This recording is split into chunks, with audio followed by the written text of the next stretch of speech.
Welcome back to Monday Madness. Yay, another Monday. We had a heat wave here. It was 45 degrees. No, I'm sweating right now, man. So it's great weather. Welcome back to the kingdom, Brian. What's going on? What you been up to? Work, and more work. I know it doesn't sound like fun, but yeah, hey, pays the bills. It does pay the bills. What's going on, Mama Bear? What you been up to for this past week?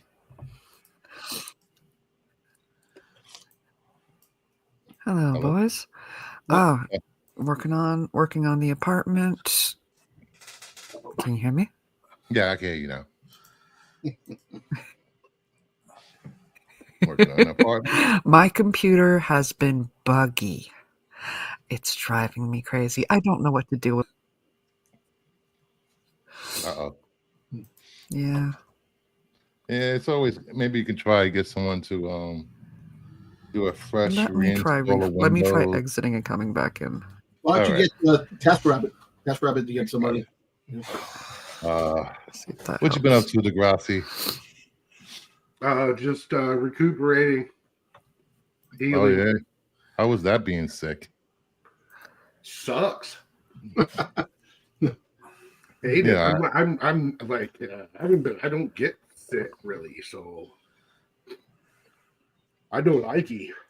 Yeah, being sick sucked. I had had the flu, then freaking shingles, then freaking bronchitis. Sucked. Yeah, I hate it. I'm a big baby. When I get sick. Yeah, I don't get sick often. Like the last 5 years, probably COVID every other year or so, Yeah. I do want to, I have hit, people didn't know I hit 1,500 subscribers last week. And I am doing a giveaway stream next week, Sunday. I will be giving away 10 comic books on the comic book show. And all of my success is due to someone pushing me to do my own channel. And I want to say thank you, Brian. Huh? Oh, hey, you're welcome, dude. I knew you had it in you. Good job, buddy. He believed in me when nobody else did. So, thank you, buddy, for that. You know, we have had some ups and downs between being on MME, being on here. We stuck it through. You know, hey, through it. We're stronger on the other end. Yeah, definitely. You know, a lot of people have fallen since we started hanging out. Well, including myself to a certain extent, because I really don't hang out as much as I used to. Yeah. And I do want to, I'm going to debut a new opening for, I'm going to start a new series of videos highlighting one of my favorite things to collect, which everybody knows is my DC logo variants. So I'm going to start doing a weekly, weekly premiere videos of the rare DC Universe logos. And here is the intro that my friend and friend and owner of Renovision, Pete, put together for me. Take a look, guys.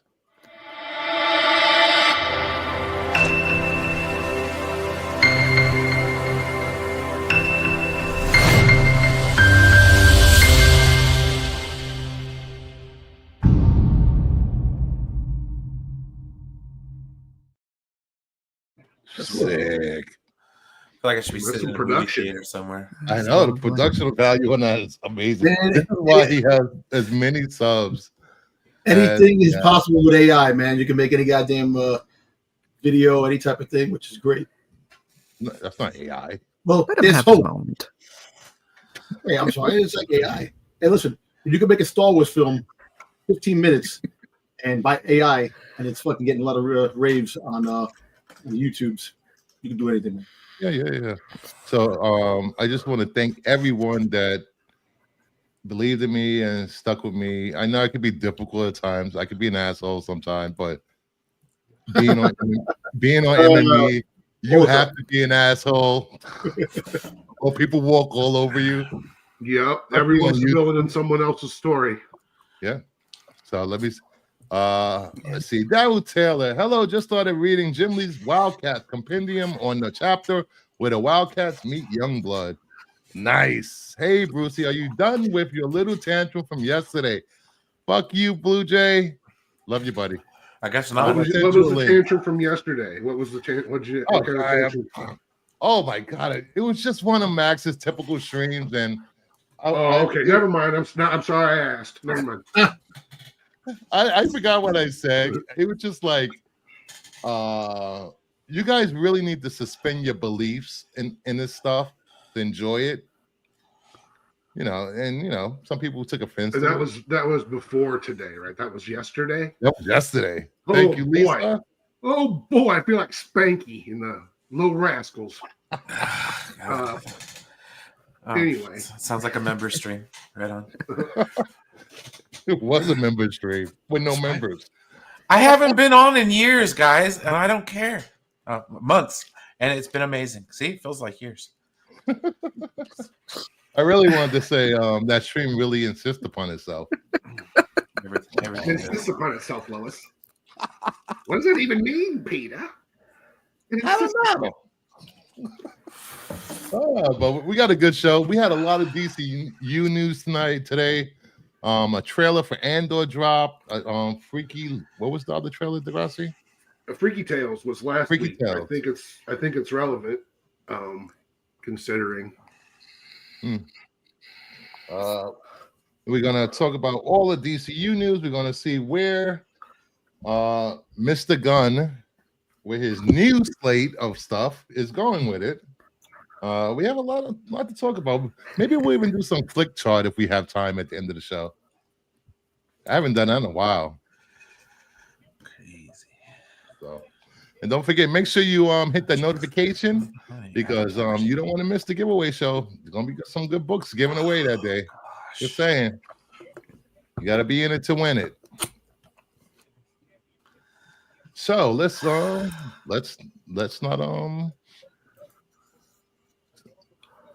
wait any longer and just start the show.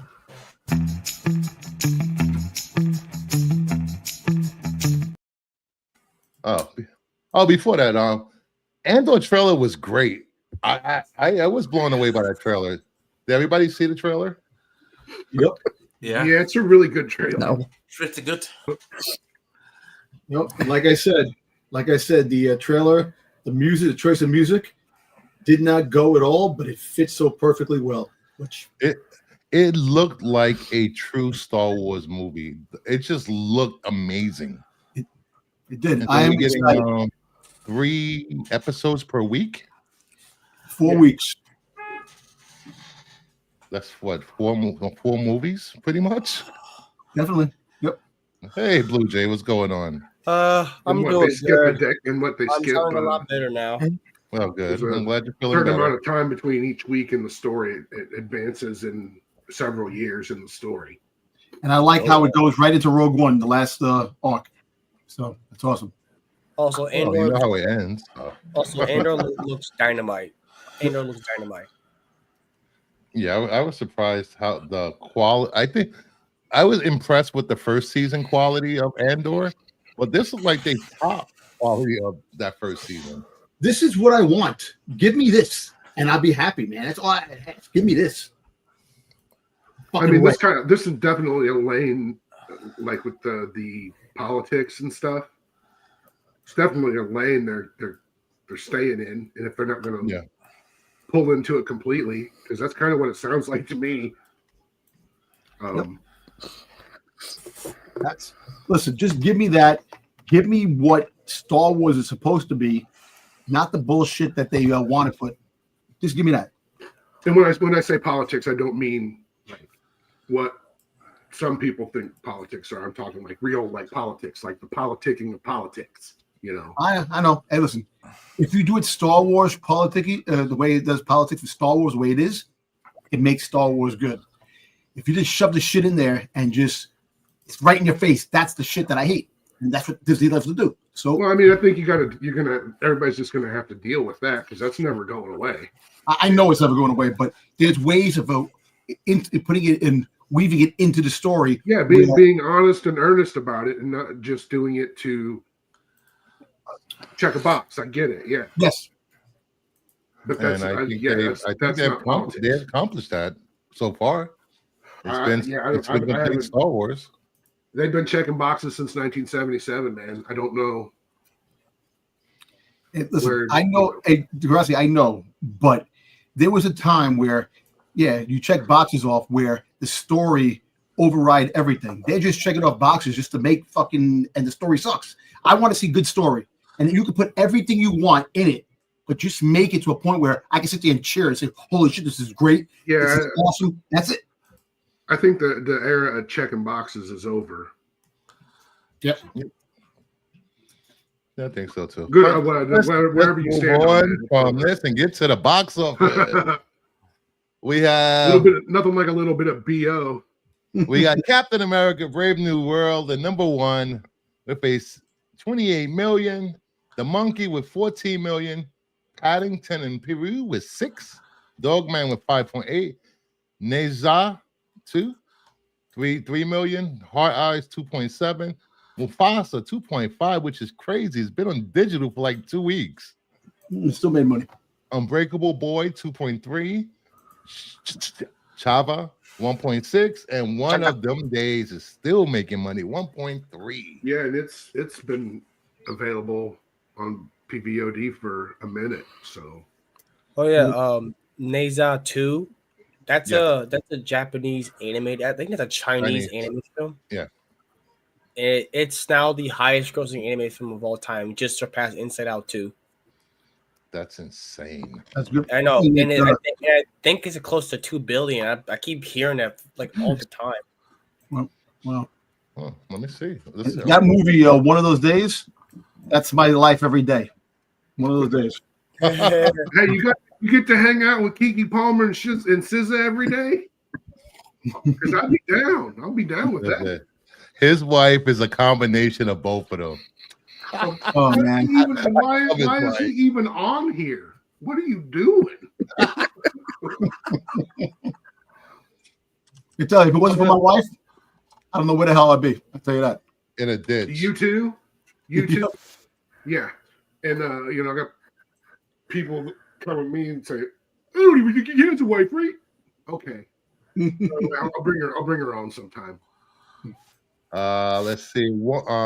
Neza number 2 is at 1.884 billion. That's nice. Wow. And it's only been in theaters how many weeks? When's this movie release? It's one of those movies that you just never heard of, and it's just cranking a lot of money. It's like a franchise over there. It made the Chinese money, man. It's like a thing, like whatever, like Shrek. It's like Chinese Shrek.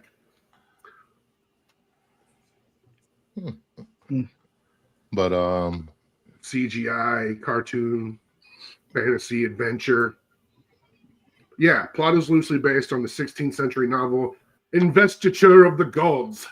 I'm surprised the monkey didn't make more money. I really thought the monkey was going to overtake Captain America: Brave New World.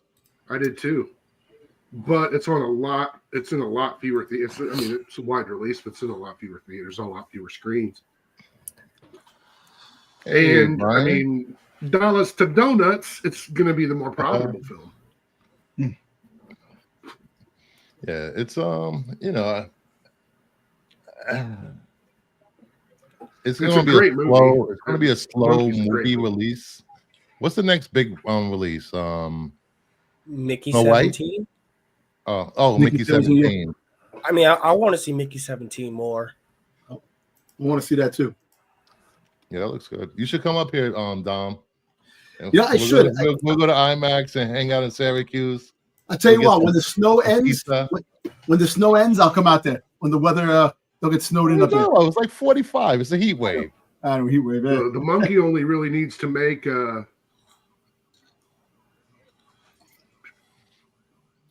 monkey's already made its budget back, but then when everything in, Hey, Beltry. the monkey's already in the black. Nice. I really thought it was going to be a straight horror movie, but comedic horror movie. So, And he made his next movie that comes out in October. He made that before he made this, before he made the really? monkey. His whole life is just fascinating. How who his parents are and their lives, and how he's he hasn't used that at all. He hasn't used that in any capacity to advance himself. Although I'm sure it didn't hurt.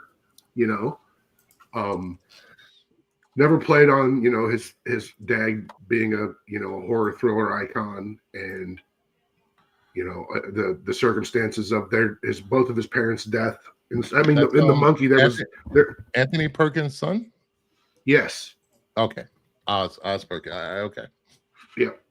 His mom was a supermodel that his closeted gay father was married to, and then she was on one of the planes on 9/11. Oh wow. And so when you see the monkey, I mean, that's kind of him going through some motions, I think. Yeah. Generational trauma, and all that. Oof, sucks. Moving on from the box office. Daisy released Star Wars film will reportedly begin filming next year. The studio is making some changes to the plot. This is just a rumor. Here we go, Just folks. a rumor. This is what I'm telling you about. Changes to the plot. Take this movie. Well, you didn't know what the plot was. Take this movie and fucking shit this out. It's a piece of shit. Just cut it down. No more. I'm tired of it. I don't want to this. watch it anyway. One person wants this movie. Ruben.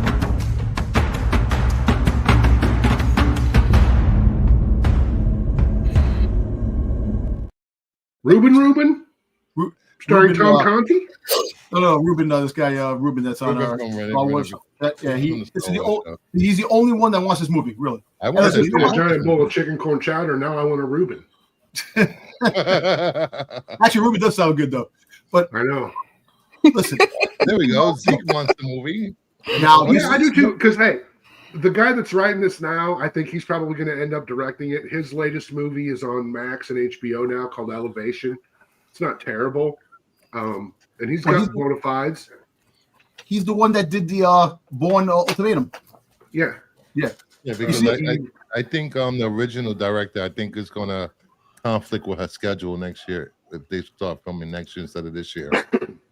But I think George Nolfi's going to make this project his own, wholly his own.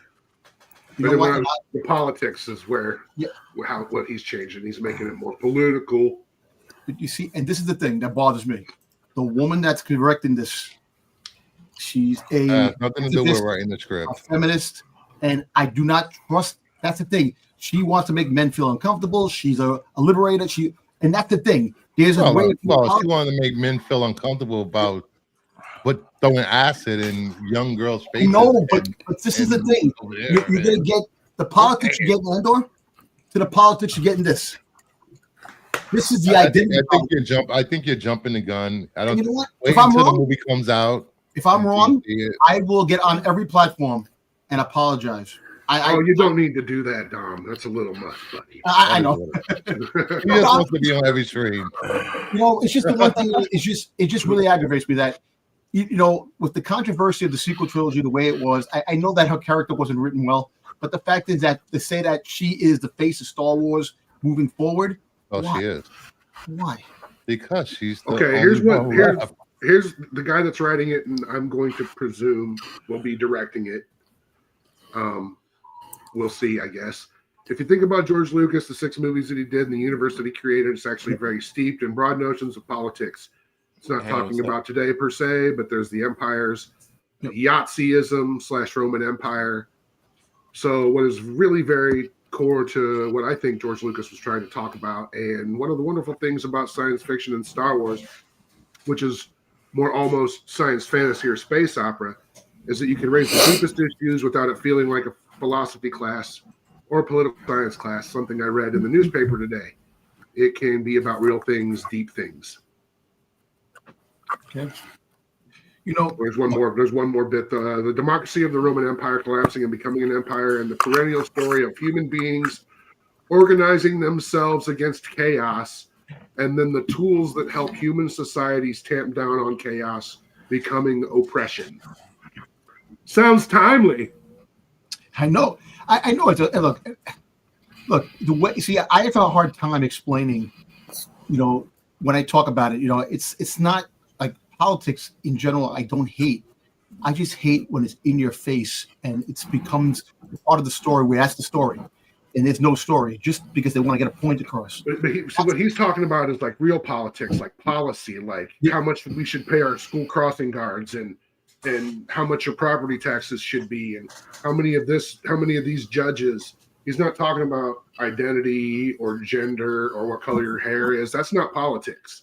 That's culture, right? Yeah. What he's talking about is real politics, the political body, right? Realpolitik, not the body politic. So Dom, just be patient, relax.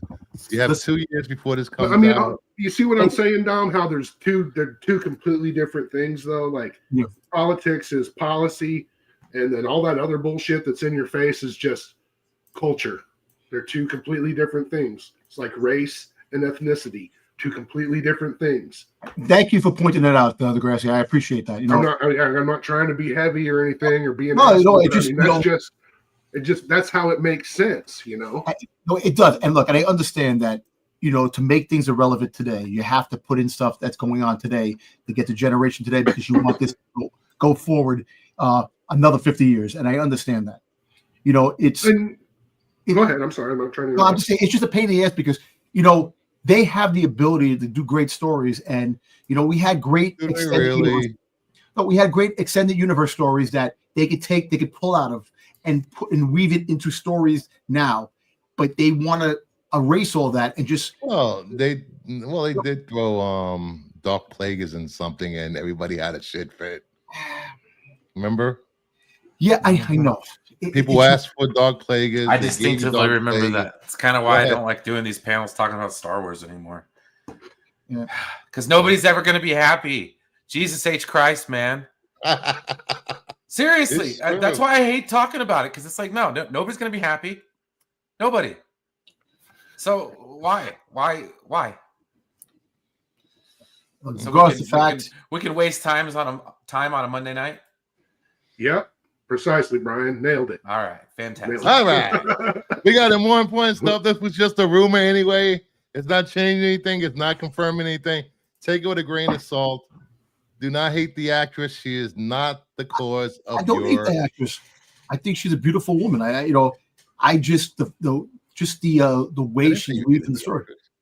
Dude, watch Cleaner. I don't know. Cleaner might be playing near you, but it's going to be on PVOD soon. But Cleaner's Cleaner's just big dumb fun. It's like, she's basically Bruce Willis in Die Hard, and it's directed by Martin Campbell. And Is it it's Martin streaming? Campbell. Not yet. It's in theaters right now. But you won't find a review that shits on it completely. It's very Completely. like, like it does this, this, and this, and I didn't like it, but otherwise it was a banger. And it's like Banger. yeah. She's great. This happens. That was awesome. He was great. This was awesome, but all this other stuff kind of sucked. Okay, so All right, Which moving is on it? from this. That sounds like rumor- general YouTuber criticism right there. yes, I'm against it. Oh wait, Welcome to the fence post sitter. here we I'm go. Against it. I love this movie. This movie was great in my review, but I had 3 days to think about it, and I read other reviews, and now this movie sucks. Not changed my mind. No, What? Roger Ebert. I mean, every critic's done that. They go back and reevaluate their. No, I'm talking about YouTubers.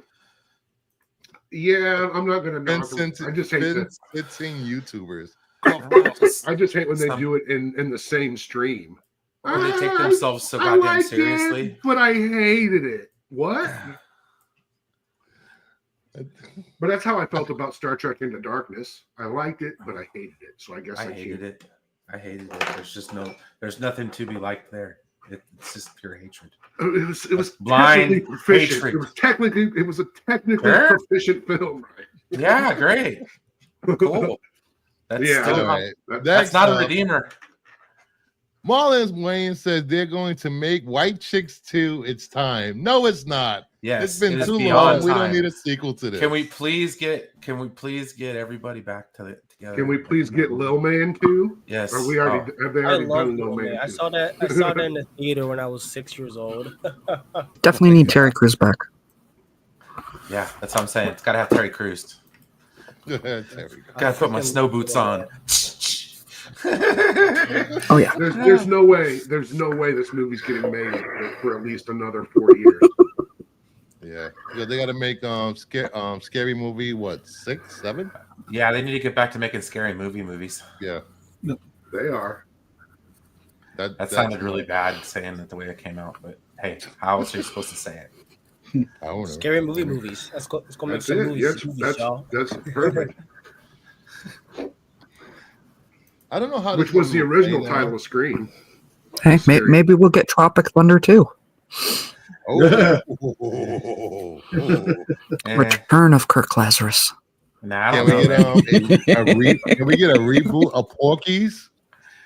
Oh, no. Hey, Howard Stern almost did that. No. And, Howard was at the late. It was around the time I think he was doing Son of a Beach, his FX show. Howard Stern was doing. I guess the only way to say it is a gay remake of Animal House. Oh God. Gay remake. And Animal House. it was a gay fraternity house. The movie would be based on Animal House, and he was also doing Porky's. And there was another one. I can't remember what the third one was. Howard Stern is out of his mind. They want to But make that was a very long time ago. Police Academy just out of the Blue Oyster Club. That's the purpose of the movie. Can they please get freaking Wayne Gretzky's wife back in there? Please and thank Wayne you. Gretzky's wife was in that? She was in like Police Academy 4.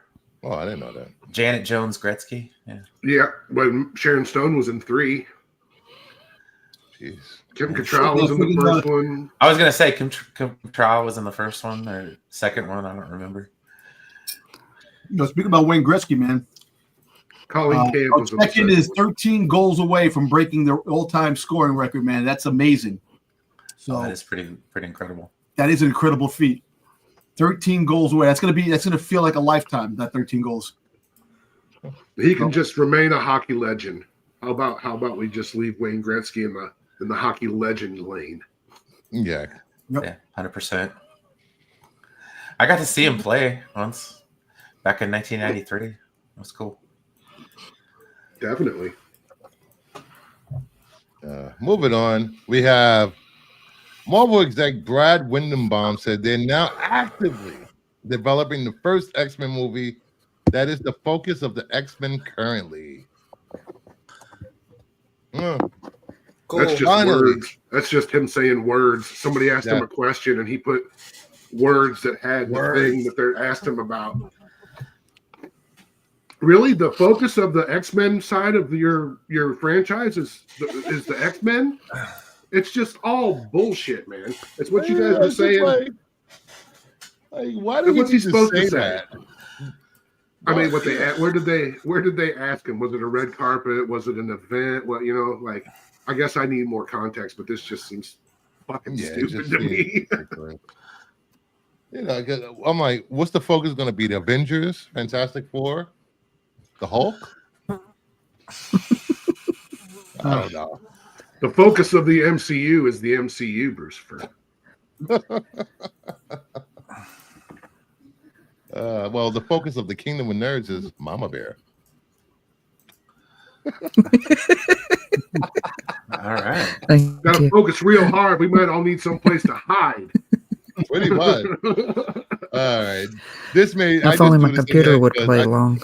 Yeah, everybody get their emotional support Canadian ready because.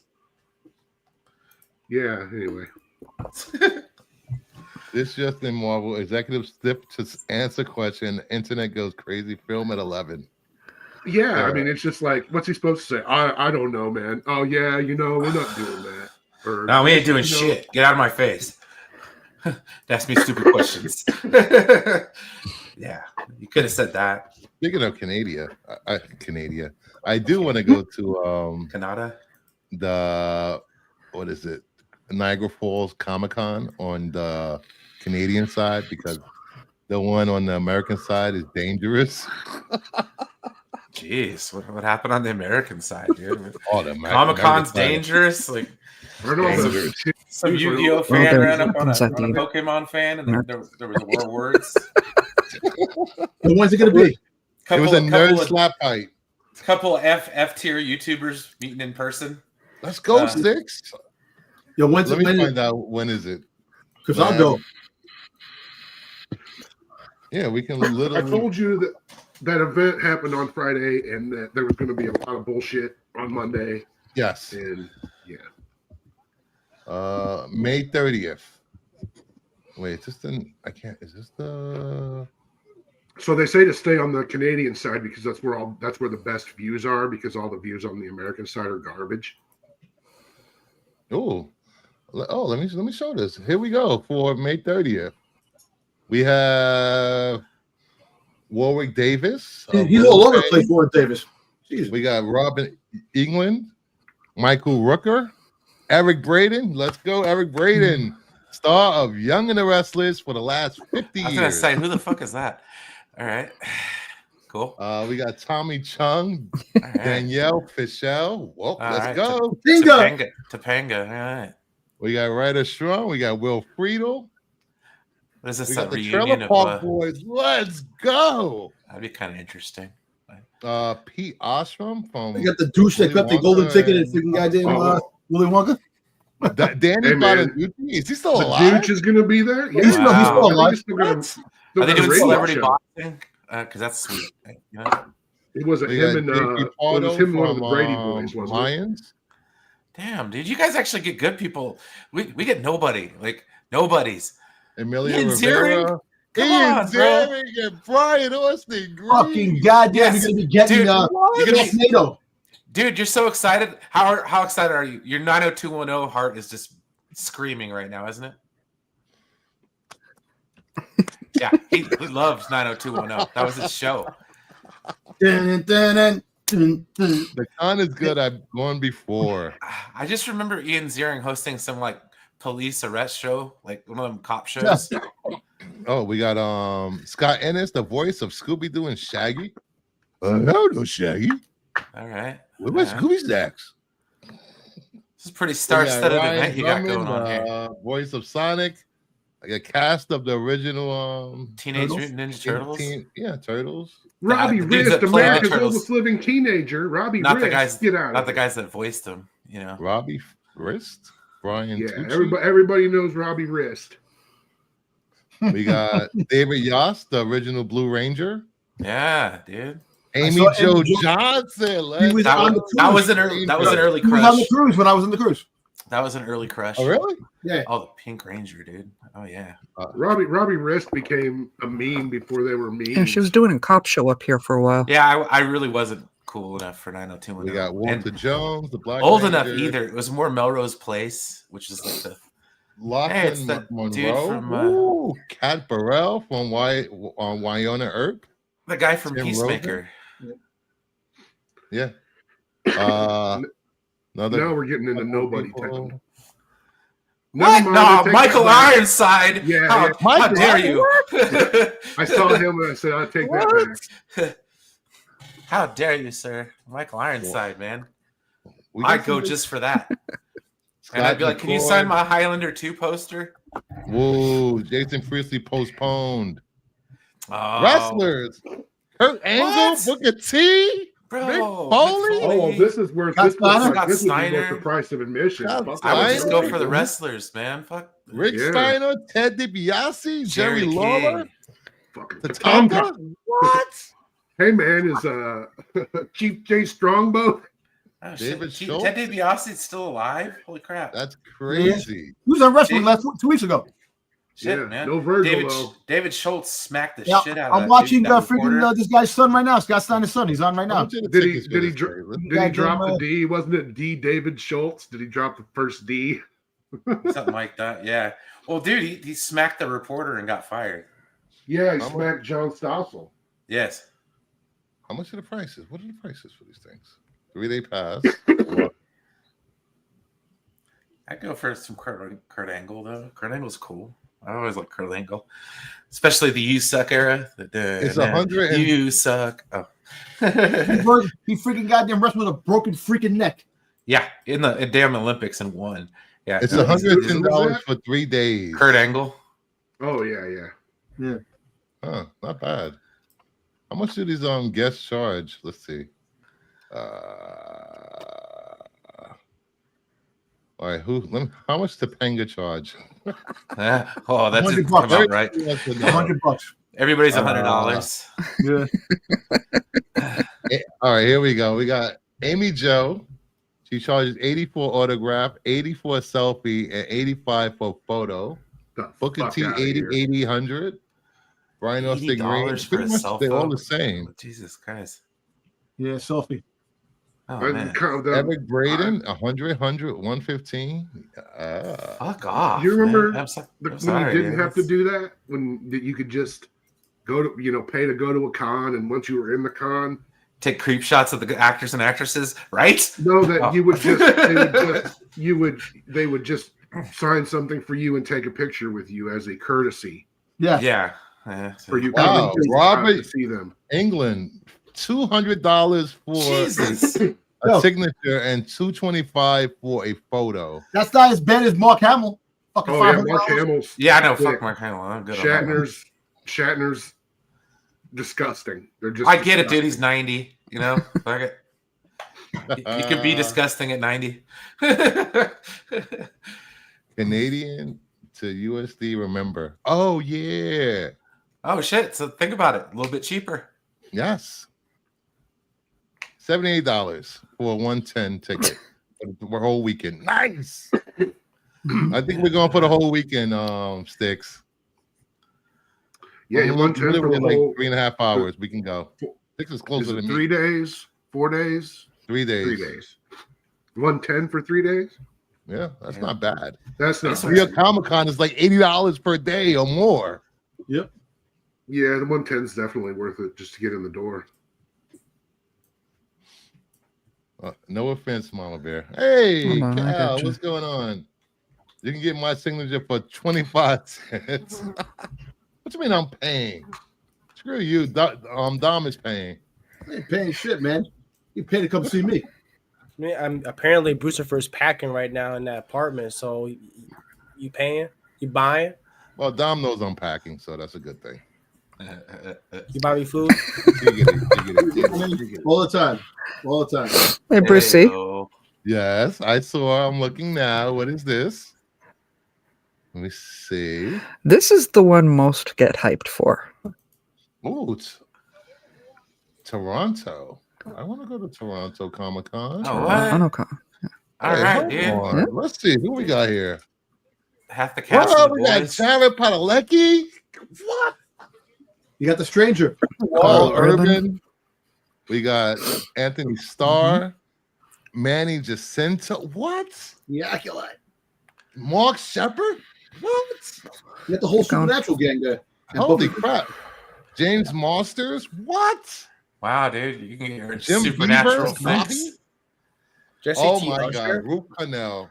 All right. He made sexy redheaded witches a thing.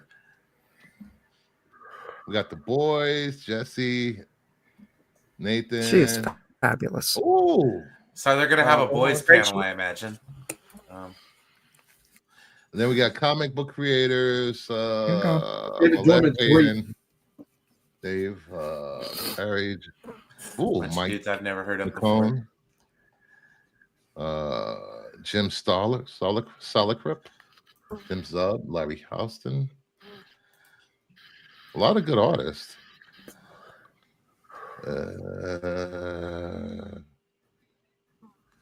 It's a lot of artists. Holy crap. Dan Parent. Ooh. Oh, it's Comic Con. Yeah. Ty Templin. Nice.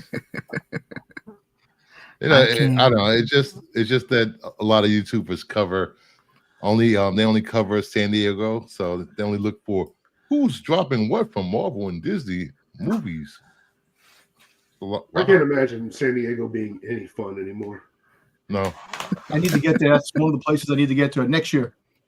Next year. cosplayers. Nice. All right. We got a little sidetrack. Sorry about the last line. What's going on? What's up, movie nut? Just finished watching Last Prep.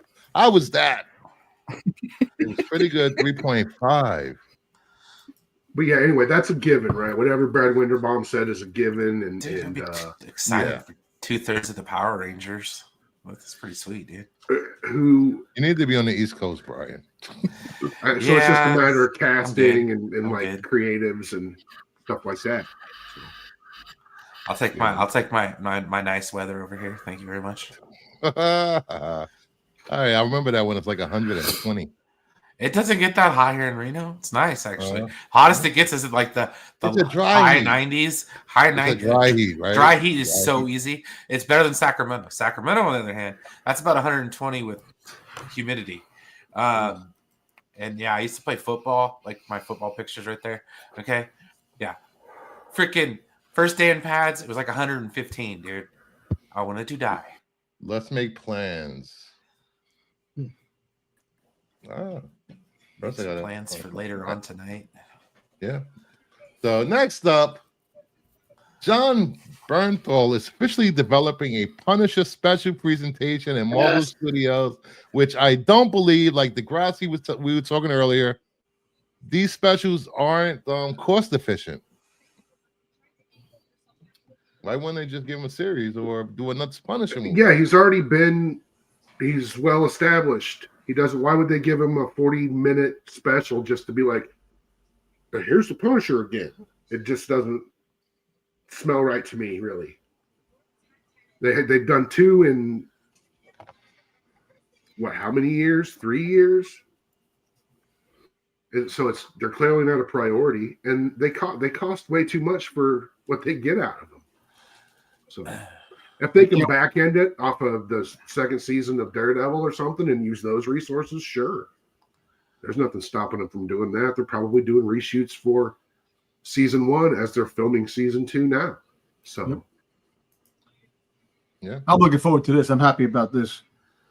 Yeah, just I met give him. him a show, give him a movie, give him a rated R movie. Yeah, exactly. Come on. And now that you did Deadpool and Wolverine rated R, you could do a rated R Punisher movie.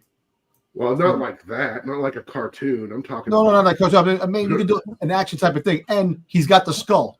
For all the people who are saying that the skull is going to be taken away because of political things, the skull. No, is That gonna was be like, only temporary. not That was only political. temporary. no, it actually became political with the. No, it wasn't political because it was, it was a big problem in New York City. Dom, I don't know if you noticed. A lot of cops had it spray painted on their bulletproof vest, and No, they felt it like was they were the, vigilantes. Was it the January 6th? You had a lot of the guys wearing it that were outside Well, wearing that it. was that they took away the symbol long before that because hate groups had co-opted the symbol. So it was long before January 6th that Marvel decided to change this the logo. Okay, so Born Again just had a red carpet, 2-episode red carpet. Oh. Is it is anybody allowed to talk about it? Is it on X? Yeah, it looks like everybody's tweeting about it. Ooh, let's see. All right, here we go. Thank you for bringing that up. Now here we go. We have positives, bold storytelling choices, gripping writing and tone, strong performances, impressive action sequences. Negative, some sketchy ass CGI. Ooh, some familiar plot beats. They're just retreading the stuff from the Netflix show, and I'm calling it now. They did. They said that it was going to be. It takes place after the Netflix series, 5 years, and it's going to be. So they got the same music that's going to be playing on the open when it opens up. So they took some things from that. Hey, I don't care, man.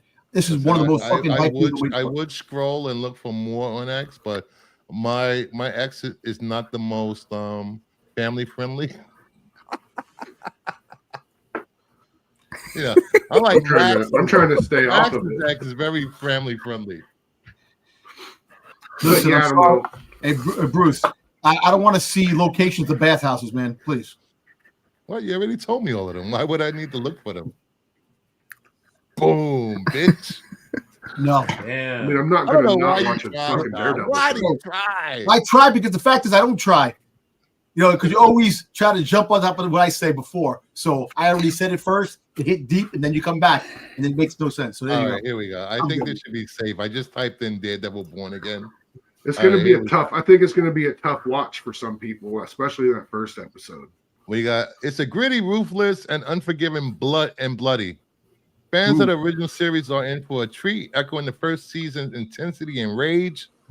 Cox and D'Onofrio will still the show. 2 episodes in, and all I can say is the man without fear is back. Yes. It's everything you didn't know you wanted in a Daredevil show. It's brutal, haunting, yet beautiful. Fans of the Netflix show will be very pleased. Make sure you have tissues. It's going to get wet. What? Uh-oh. What? It's a Daredevil Born Again is a worthy successor. Nails what made the original work while moving these characters forward in shocking ways. The grounded tone and grit is there, and the writing is as great as before. The action even larger and sharper. Traumatized, overjoyed, loved it. Let's see. I want to. It's true continuation of the Netflix series. Cox and D'Onofrio haven't missed a beat. Some VFX moments are a weak spot. It kicks ass, moves quick, and takes no prisoners. Really solid first 2 episodes. Really enjoy and want to see more. It seems like it's very positive. The only thing people are the CGI. Is the CGI. And these all sound like boilerplate, typical boilerplate reviews to me. Yeah. You know, there's nothing. They're not saying anything that I don't think anybody didn't know already. And I mean, the show's going to end up on ABC, whether they show the Netflix seasons. But all of these shows are written and made basically to air on network. Still, even the streaming shows are made to air on network broadcast television, regardless of their the level of their adult themes and content. You know, Senior Nurse said one review who says Born Again borrows plot elements from Batman Returns and Batman Forever. Oof. I guess everyone will see this differently. You know, if you just want to enjoy yourself and have fun, watch it. If you just want to watch it and nitpick something, watch it. That's what's going to happen. Because I'm going to do that because I hate Daredevil. No, I'm just kidding. I'm kidding, guys. I'm kidding. Oh, no. I love Daredevil, but I love very specific areas of Daredevil, and they're not all the ones you would think. Tuesday, March 4th. Next week. It's next week already? Yeah. Holy crap. Oh, you know what that means? I think, wait, when is it? It's a Tuesday night. So I think that we should watch it, then come on and do a live reaction review of the episodes every week. If people are down, if they want to talk about the episode and have something positive to do during the week. I'm just gonna trash it, but I need somebody else here not to trash it. We're gonna be positive. I just want to. Yeah. Positive. Wow. Yeah. You be positive, but like if you Positively don't trashing it. don't You have a smile on your don't face while you hesitate. do it. Is that All right, I'm gonna go in with an open mind. How's that? That works. Not too You open. should get DL on it. Not too open of a mind, man. Yeah, that'd be fun.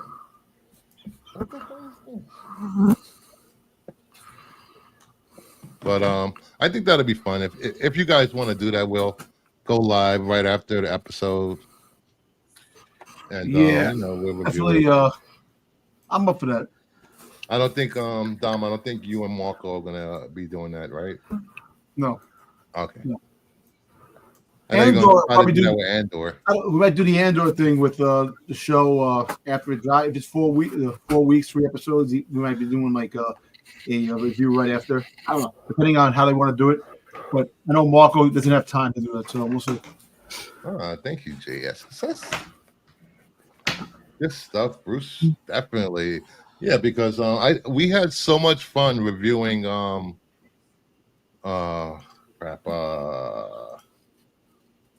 what did we review, Brian? Star Wars Alkalite. We have fun reviewing the Alkalite every week. I enjoy doing that stuff, but I just got tired of people trashing it, so I was just like, whatever. I'm not gonna watch this stuff with anybody anymore, nor talk about it, because it's not fun. Yeah, I know.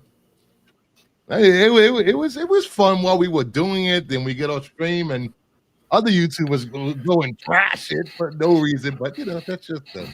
That's what they do. But I'm looking forward to this actually. I did like Daredevil and She-Hulk, no matter what people said. He was fine. I love She-Hulk. That show's funny. It was funny. I had a lot of fun. She-Hulk was great, dude. Everybody hated on that too. Yeah, the yellow outfit. I like the his yellow outfit. I laughed at the Megan Thee Stallion twerking stuff. That shit caught me. Oh my god, the pro clutching because Megan Thee Stallion and She-Hulk twerked for like 10 seconds. That was great. Poor Max, his head almost exploded. I just was, it was bad. Yeah, I just like enjoying stuff on my own. It's fun. Yeah, I agree. All right, back to don't enjoy it for anybody else. That's a waste of time. Yeah, Right. Yeah. I used to look and see what. Okay, I'm actually. Go ahead, Mama Bear. No, I was gonna say I'm actually. You can finish up if you want. No, go ahead. But okay. No, I was gonna say I'm actually happy you popped back over to this because of what King said earlier. How he doesn't think he's a good fit. John Bernthal actually went into two New York comic stores with the intention of buying like a handful of Punisher comics so he knew what to get, and in each case the guy behind there went like one of them in particular, he went, I know who you are, you don't want this book, you don't want this book, you don't want this book, these are the ones you want, don't fuck it up. Yeah, John Berthal's awesome. I met him. I was so I live in the Lower East Side of Manhattan.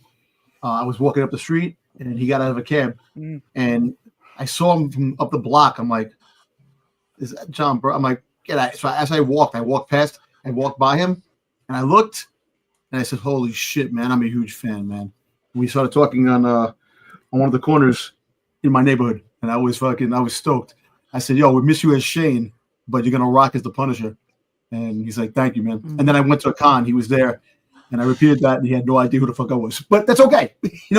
I talked to him because he sees people all the time. But He's an awesome dude, man. Very awesome. He seems it. I mean, anyone that's willing to put the research into their character like that, I gotta respect.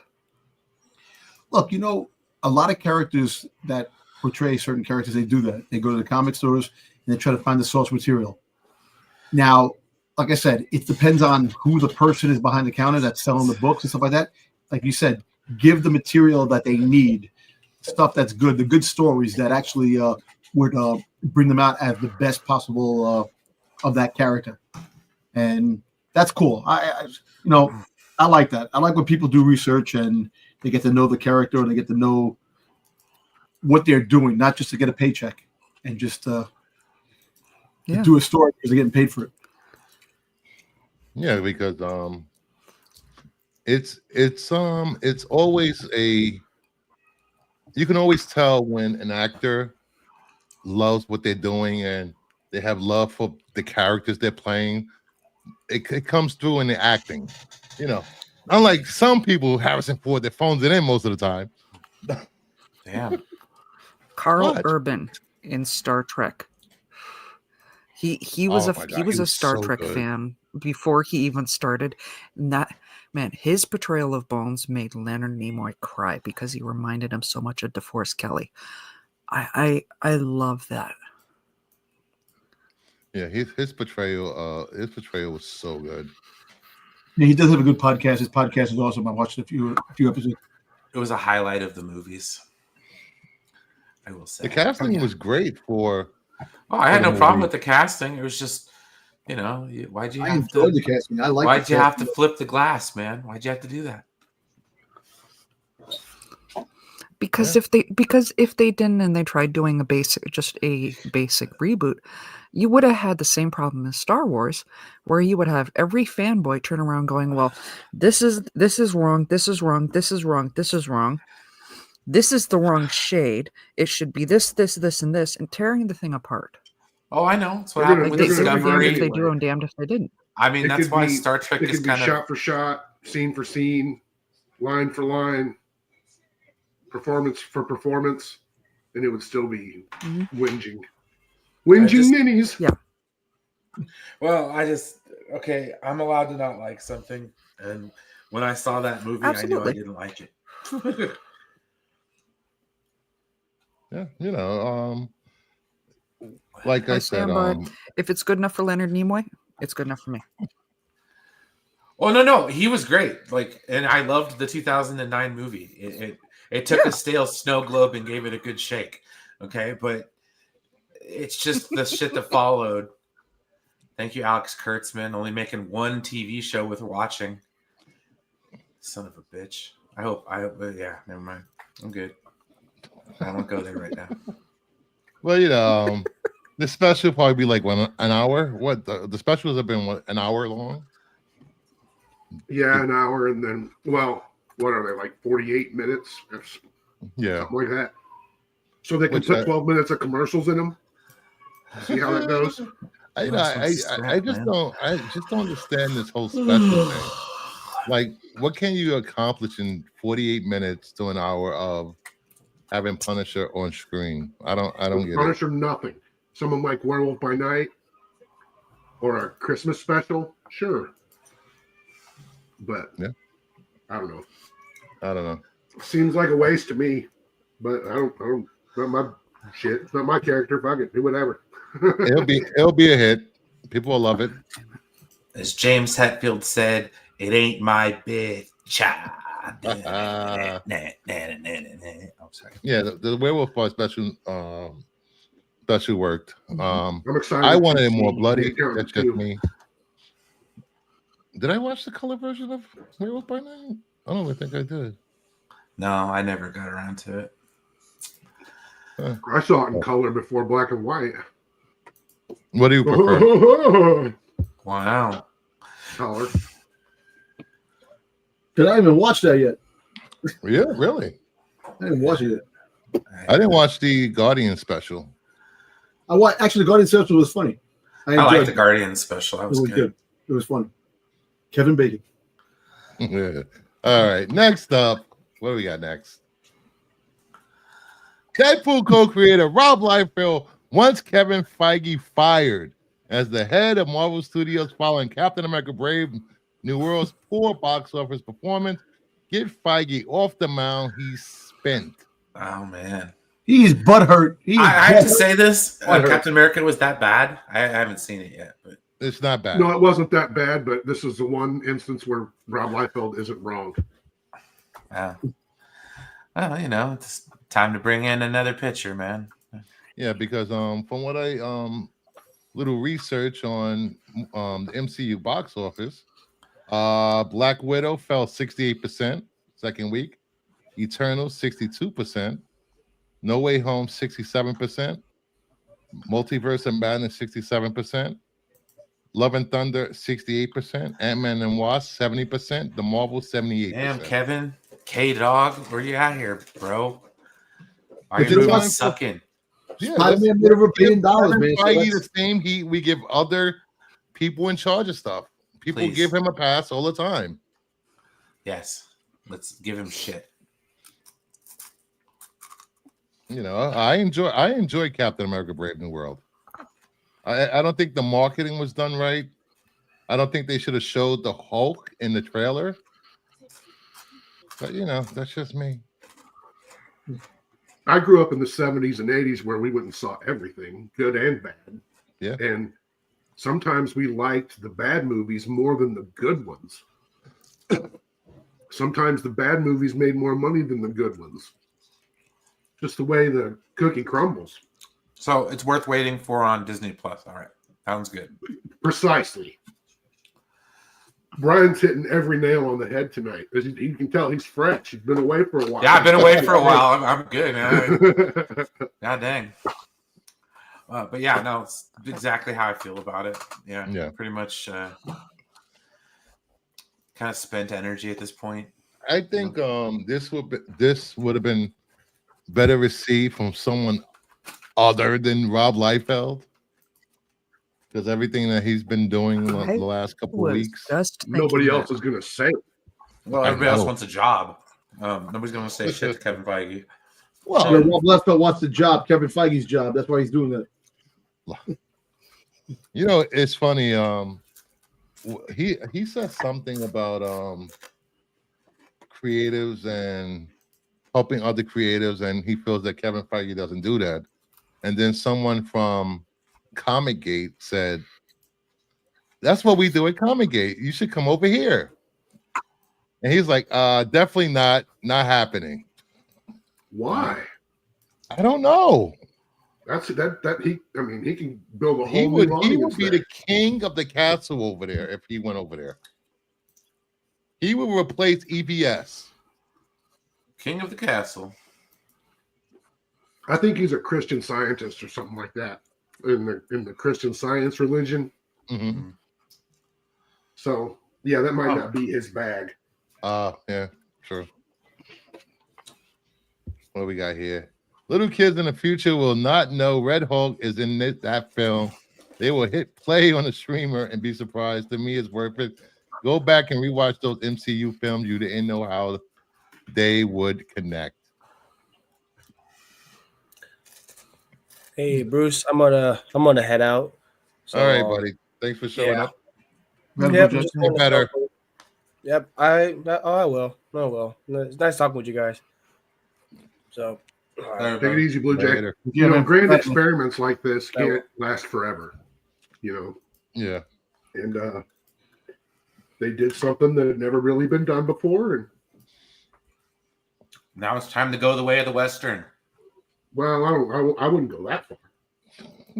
They still make Westerns, just nowhere near as much as they used to. I don't think whatever comes out from Marvel, you will not please everyone. Critics are gonna hate it regardless because they're tired of superhero movies for some reason. I wonder why. You know, like I said before on the stream last Friday, people are maybe realizing that Marvel movies have always been written kind of middle of the road. and people will just nostalgic to see these characters on screen. They're all formula. There's a formula for every single one of them, and it's the same formula. Yes. A lot of people don't want to see that, but everything's like a Superman 78 origin style movie from and yeah, I don't know. But let's see how long Kevin Feige lasts. All right, next up. During an interview with Meltdown Press, Daredevil Born Again star Vincent D'Onofrio responded to a remark about his Kingpin and Charlie Cox's Daredevil having roles in 2026 Spider-Man 4. Well, for you, we're not. You can ask that because we're not in Spider-Man 4, or at least nobody has told me that we are. He's not going to admit that they're in it anyway. So, but they have changed that story plenty of times. A multiverse story, a symbiote story, a street level story. So there's been a lot of different. Now they talk about the Punisher being in it, going after Venom. They talk about. I don't think it's going to be grounded. You know what? I wish it was grounded, a grounded story. There won't be any side characters in it. That's why I love Spider-Man, because he's a grounded character. When they do all that fucking multiverse shit and space stuff, Spider-Man should be like, I like him going after the mob, going after the grounded villains, Sinister Six, stuff like that. But since they have like another 2 years of this multiverse stuff until Secret Wars comes and goes, and they can do a small reboot of Marvel, it sucks because I really want to see him go up against Kingpin, in a movie. But at the end of the day, like I said, they're gonna go the way they want to go, and also at the same thing, Sony has the big say. Sony wants the multiverse. They want the Andrew Garfield. They want the Tobey Maguire in it. So, either way, you're gonna get a movie that Sony has more of a say in it than Marvel themselves. That's Marvel's own fault for running a shitty company in the 90s. Running into the ground. Yeah. Hey, look, maybe, like I said, remember we always talked about the Sony thing that Sony can freaking have rent out the character and have Marvel do what they want with it and just get back the money. I don't know. Like, we're going to see what happens. Because Spider-Man will make $1 billion. You all know that. It's going to make $1 billion, regardless of fact, Spider-Man. But moving forward, what is Sony doing? Sony going to be making any more movies down the road because of all the money they lost? The thing about Sony is they're not just a movie studio. They're not just a Spider-Man movie studio. They have tons of other films that are doing well. It's just that they haven't learned how to make a good villain movie. Yeah. But so moving on from this, I'm not going to say anything because I don't want to. Yeah. Anyway. The Russo brothers have confirmed that filming for Avengers Doomsday will officially start in April. Is this another month back, or did it? Cool. Did it go from March to April? I thought it was supposed to start in March filming. Yeah. No, they did say April. I thought it was going to be later. I didn't think April. I thought maybe like early summer. But hey, you know what? Hey,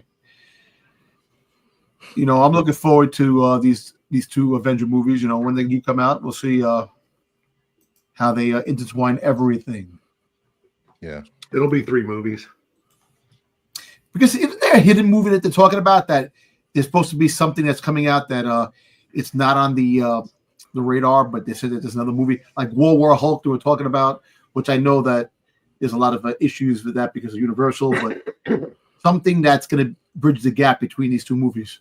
That's going to be, I know Spider-Man 4 is supposedly, but another movie that's not on the radar that has been in secret that they've been trying to do, I guess. Do we even have they even said we know Dustin Daniel Cretton's directing Spider-Man 4, right? Yeah. We have writers. Have there been writers attached to it? They had a couple of I think they had a first draft that they definitely trashed that they didn't and then went back. I don't know. I think so. I'm not sure. Have they I don't. It's weird. It's like they haven't really announced anything, and now it's start filming so quickly. Well, they did announce that they were Yeah, going to that's not really how it works, but Yeah, inductive reasoning versus deductive reasoning. yeah, true. Yeah, I don't like. We'll see. Like, it's going to be a busy year. Next year is going to be a good year for movies. And this movie is supposed to come out at the end of next year. May of 2026. Okay. So they basically got a year, like just a year to film to make this movie and have it come out. So that's what I'm saying. It That's a lot doesn't, of time. but it doesn't seem like feasible. The friggin' film a movie in this stature. It doesn't seem feasible unless you have a generative AI program that builds your pre-visualization for you. Yeah, well, you're right. Because George Miller uses it, James Gunn uses it, James Cameron does not. Yeah, he's gonna put a something in the front of his movies. Yeah, he's going to have a disclaimer. After you see the 20th Century Fox and Lightstorm logo, you'll see a disclaimer that says no generative AI was used in the making of this film. Just like I said, I'm looking forward to it. But then again, I don't know. I think the steam is like rolling out. If you really think about it, it's like kind of you're putting it out just so much that they're trying to cram in to end this multiverse saga and stuff. And I forget how Production Weekly's a publication that week to week you get to see what's in production, right? Yeah. And I don't know what their criteria is for stuff, but most of the movies on here aren't or most of the titles on here are just working titles or production titles. So yeah, but Goonies 2 isn't. So Goonies. Yeah. God. But I'm down for Basket Full of Heads, whatever that is. I want to see that. The hell is Basket Full of Heads? I don't know. Yeah. We'll find out. It's on this week's production. Is that that's the comic, right? The independent book. Oh yes. Like Yeah. Is it a comic? A comic. Yeah, it just released. Is it by Boom? Was it Boom or IDW? Which one was it? It's who does this? It's a DC Comics. Oh, a DC comic. Okay. Yeah, it was written by Joe Hill. Oh, okay. Well, that makes sense. It came out in 2019. Strange Academy's still on here. Well, that's because they are doing a series with the what they call the Sparrows, the other team. Stephen King's son. Yep. Yeah, Joe Hill's Stephen King's son. He's got his mom's maiden name.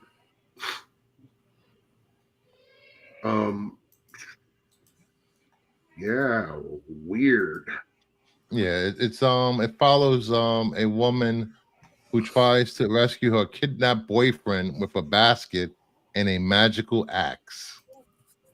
It's a horror film. Well, that's pretty cool. Yeah, I'll see Different. it. All right, next up, Andy Muschietti is not currently attached to the Batman Brave and the Bold. Peter Safran confirmed that the script will be shown to Andy Muschietti upon completion, which will lead to the final decision being made on who directs the project. So he has no part of the creative process of this. Nope. I need to look and see exactly what Safran said. Yeah. Let me see if I can pull that up. That was a long article they put out. Where is it? There's still stuff that's going to come out that was talked about on Friday that's not out yet.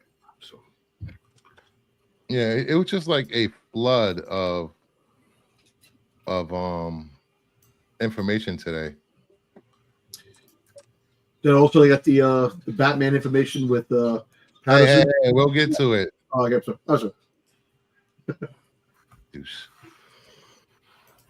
I can't even find the article. Let's see. Let's see. Yeah, because if if he's not part of creative process of writing the script, then I don't see how he's directing this. That's just weird. Why? Directors direct movies they didn't write all the time. No, I'm talking about having some say in the script. But I guess you're right. So he'll see the script when it's done. If so, Gunn says he's working closely with the writer of The Brave and the Bold. Yes. I believe the writer of The Brave and the Bold is Drew Goddard. Did they announce the writer yet? No, there's never been an official No, announcement as to who's writing Brave and the Bold, but probably a pretty good chance it's Drew Goddard. Yeah, He's not going anywhere. He's making the new Matrix movie too. So really, yeah, Another writing. Matrix movie? No, is he right? I don't know if he's writing it, but I know he's directing it. I think he might be co-writing. let me see. What do we have coming up? Writer, upcoming.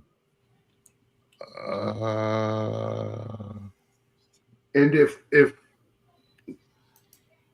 well, I mean, how did you do the first episode and the finale, season finale of Welcome to Derry? Was that right? He actually directed some of it. I don't know. But I don't see. Only upcoming projects I see for him are Project Hail Mary, Cloverfield sequel, and Phony, and Rapes of the Broken Land. I would probably, just my speculation is that it probably has more to do with him being losing interest than anything else. And that's probably something Gunn wants to micromanage at this point. Yeah. It seems like he has his hand in all the projects and making sure everything gets off the ground, I guess. So, all right. He's only a producer on. He's not even a producer on that anymore. Crazy. Yeah, I don't see anything with him producing. Yeah. And he's only writing Robopocalypse and Project Hail Mary, Rapes of Broken Land. He might not be attached to it anymore. To Matrix. Who, Drew Goddard? Yeah. No, I'm pretty sure he is. Oh, okay. We got this. This got pushed back a couple of times, right? It was like pushed back. No, there was never a release date for this. No, I thought we were talking about Muschietti. I'm sorry. Oh, I'm sorry. No, Drew Goddard's the man.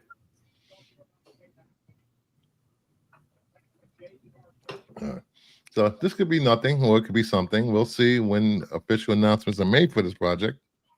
Because they don't even have a Batman cast. I think they said that there has been no talks of bringing Patterson over to the DC universe. But that's not happening. It never was. Yeah. And I think Gunn was pretty definite about that. So, well, bring in Alan Richardson, man. Anderson. Still trying to figure out what that thing was that who was shooting in Burbank 2 weeks ago, but I don't know. Oh yeah. Christian Bale. It wasn't this. Bring it back a CGI Adam West. Let's do it. What? Adam West? AI. If they put Adam West and AI in any project, people's minds will explode. I know they would. Well, they kind of did in The Flash. Yeah. Kind of, yeah. Good, Andy his ass. All right, next up. What else do we have? Colin Farrell is in no rush to do the Penguin season 2. I have no deep desire to do it. He did not want to be in all of that makeup, that fat suit. He just hated it, but you know, he just won quite a few awards for it. Hey, Matt, what's going on? This is what you call negotiating in public. Yep. I don't want to do it. Put a couple more zeros on my check. Exactly. You can't force me to do it. I'm not doing it. No. How much are you paying me? Yep. It's really that simple. Yeah, he'll be back because that show is way too popular, and he's won. I mean, we know awards. he's in the Batman Part 2. Matt Reeves has said he's got a small role in Part 2 and a bigger role in Part 3.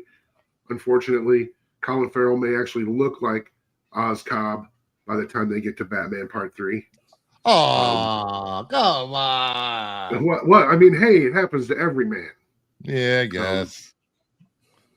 Yeah, time has caught up to Tom Cruise. Finally.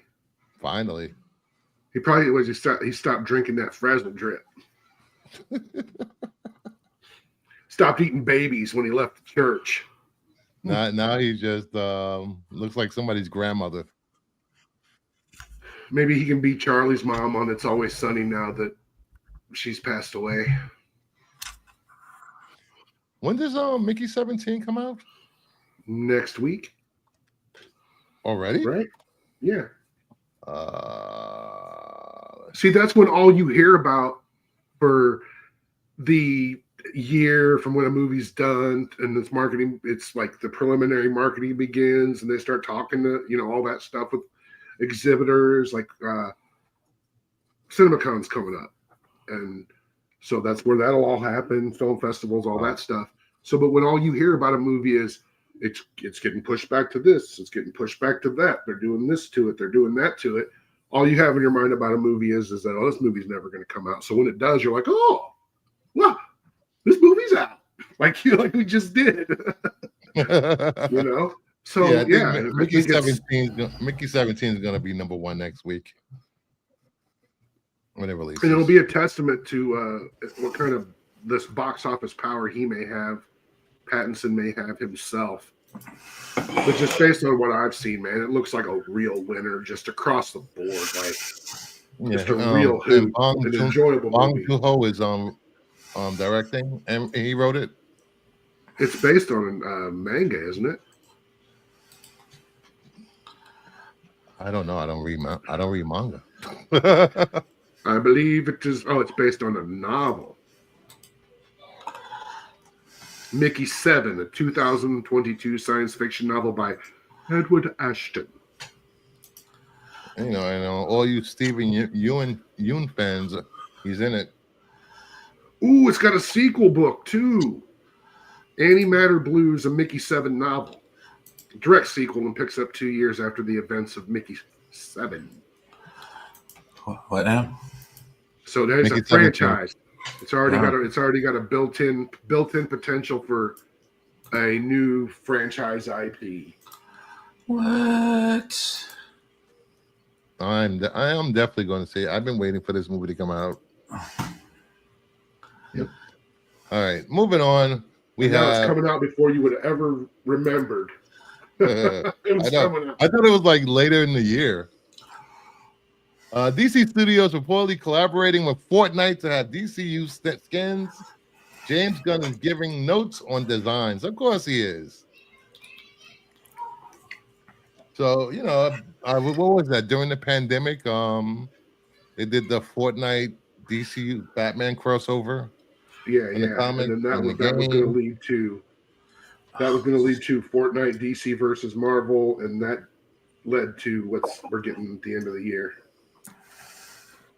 You know, and this in lieu of the Fortnite stuff, because that's the Fortnite stuff is what got the ball rolling. Yeah, because in the game you're gonna be able to play DC versus Marvel characters anyway. Yeah, so I'm sure we'll eventually see that comic, just a Fortnite take on DC versus Marvel, because they're not gonna let that go after. Yeah, and all you people remember when they did do Batman and Fortnite. there was a code in each book every week, every time it released or whatever. I forgot if it was monthly or not. And kids ran to the stores and bought those comics. It was the biggest. Wasn't it the biggest selling comic that year? Yes. Yeah. I got a short box, almost a half a short box of those things somewhere. Actually, I should give those away at the Comic Cons this year. Yeah, you want some codes that probably don't work? I don't know. They're usually pretty generous with that. Even if the expiration date is gone, you can usually finagle. Yeah. All right. Well, next up, we have James Gunn said they're open to making a DC equivalent of Marvel Rivals. James Gunn said they talked to NetherRealms, Rocksteady about developing more DC games. Just give me my Injustice Part 3 already. Give me more Injustice games. That's all I want.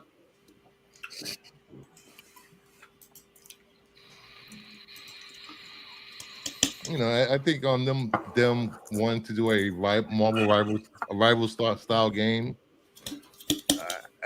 I don't know if they can do it. Well, they haven't had the best luck with live service games. Yeah, but isn't Marvel Rivals going to die a slow death because there's nobody working on it anymore? They're shutting it down. Yeah, they fired all the. No, it was only one crew that got rid of it. Wasn't the complete. The American crew, right? The Chinese development team is still intact. Yeah, that's that. I think the writing's on the wall there. They've made all the money they're going to make. I think they released way too many characters too quickly with this. They should. This is the last thing that he needs to be worrying about. I agree.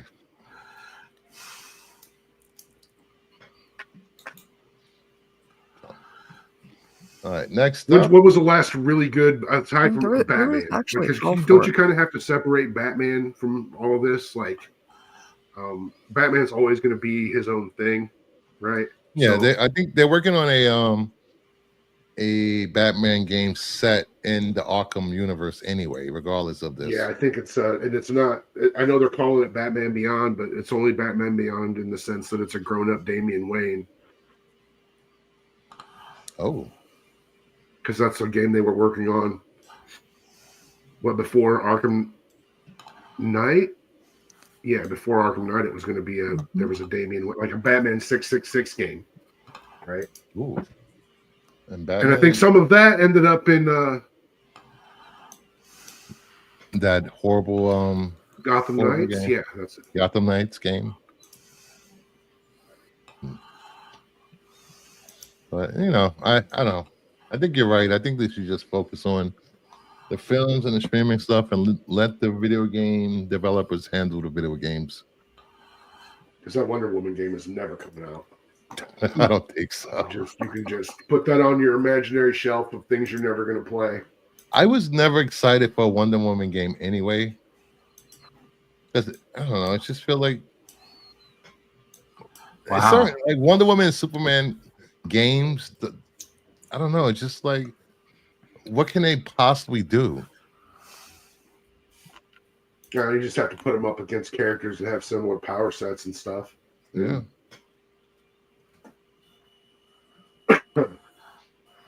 Yeah, there's a reason we have video games have hit a wall anyway. At least for me, they have. And there's nowhere for them to go. You could have DC versus Marvel. Civilization 7, bro. Well, that's what's going to happen. That's going to be. Everything's going to be at some point. Everything's going to be DC versus Marvel. Yeah, and it's a good thing and a bad thing. I just want I want more amalgam characters to be revealed. It's happening. Just be patient. I think there's even some possibility of characters staying in their. It's like swapping some characters for a little bit. Well, putting a Marvel character in the DC universe, putting a DC character in the Marvel universe for an extended period of time. That's actually a good idea. That's a pretty cool idea. It's not the first time they've broached it. Interesting. No matter what Jim Shooter says to anybody, anything that comes out of Jim Shooter's mouth is a fucking lie. So, Jim Shooter. Valiant. Yeah. What happened? They just started Valiant back up again. Yeah, we did again. Yeah. With this He whole, didn't have anything to do with it, did he? which I think they're going to go. It's going to go under anyway because of Dynamite. I think But Dynamite. Valiant, and then he had Plasm. Remember Plasm? Warriors of Plasm. I actually have that. I have that previews issue with that issue and a Plasma issue, and then the Deathmate issue inside the Deathmate. Was it Deathmate Red? Was that the one that it had Turok versus Archer and Armstrong? Yeah, I have that. That's pretty cool. Yeah, I actually like that Deathmate's storyline. That was pretty cool. And next up, here we go. James Gunn said, "We knew that people have this view that somehow we have been pitted against each other. It's odd to have." Why'd you bring me on for this? Oh, God damn it, Bruce! You knew what you were doing. It's not going to take long. You're friendly. Bastard. Here, Brian. This is where you hope everybody along with you. This is like it. This is the. I don't know what I'm trying to think of the musical. The olive branch. The No, not even that, because everything else was just assumed, right? So, like, these two dudes could have been having weekly phone calls for the last 17 years. We wouldn't know, you know. That's but at true. the same time, we've talked about the Hollywood definition of what a friend is. But it's like any business. The guy that sells the refurbished industrial pumps, right? He knows other dudes that sell refurbished industrial pumps. And sometimes they meet. All right, sometimes they may even get along. Let me finish this quote. It's odd to have someone who you're friendly with in real life be the guy that is positioned as your Lex Luthor, or I'm his Lex Luthor. It's just such a weird dynamic that's been created between factions online. And this is response to the question of why did he post this picture on his socials? Try to calm some of bitches down.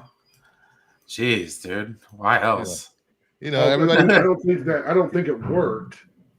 No, of course not. It's pigeon chess, man. And it was a half-hearted attempt. And everybody was guilty of it last week. A lot of people said it was nothing. It was just a PR stunt, and they were right. But now, until something's officially announced, he got to see the movie. Yeah. Like I don't know, if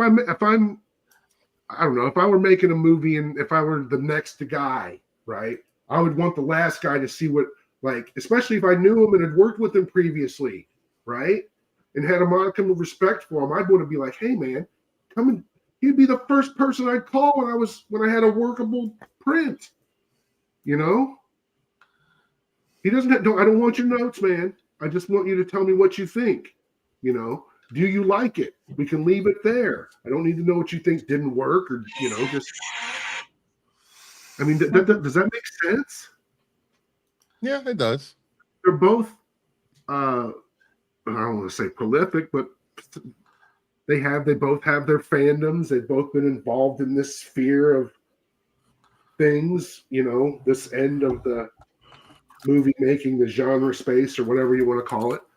This just didn't seem weird to me, And dude's working on with Warner Brothers. This is in Burbank.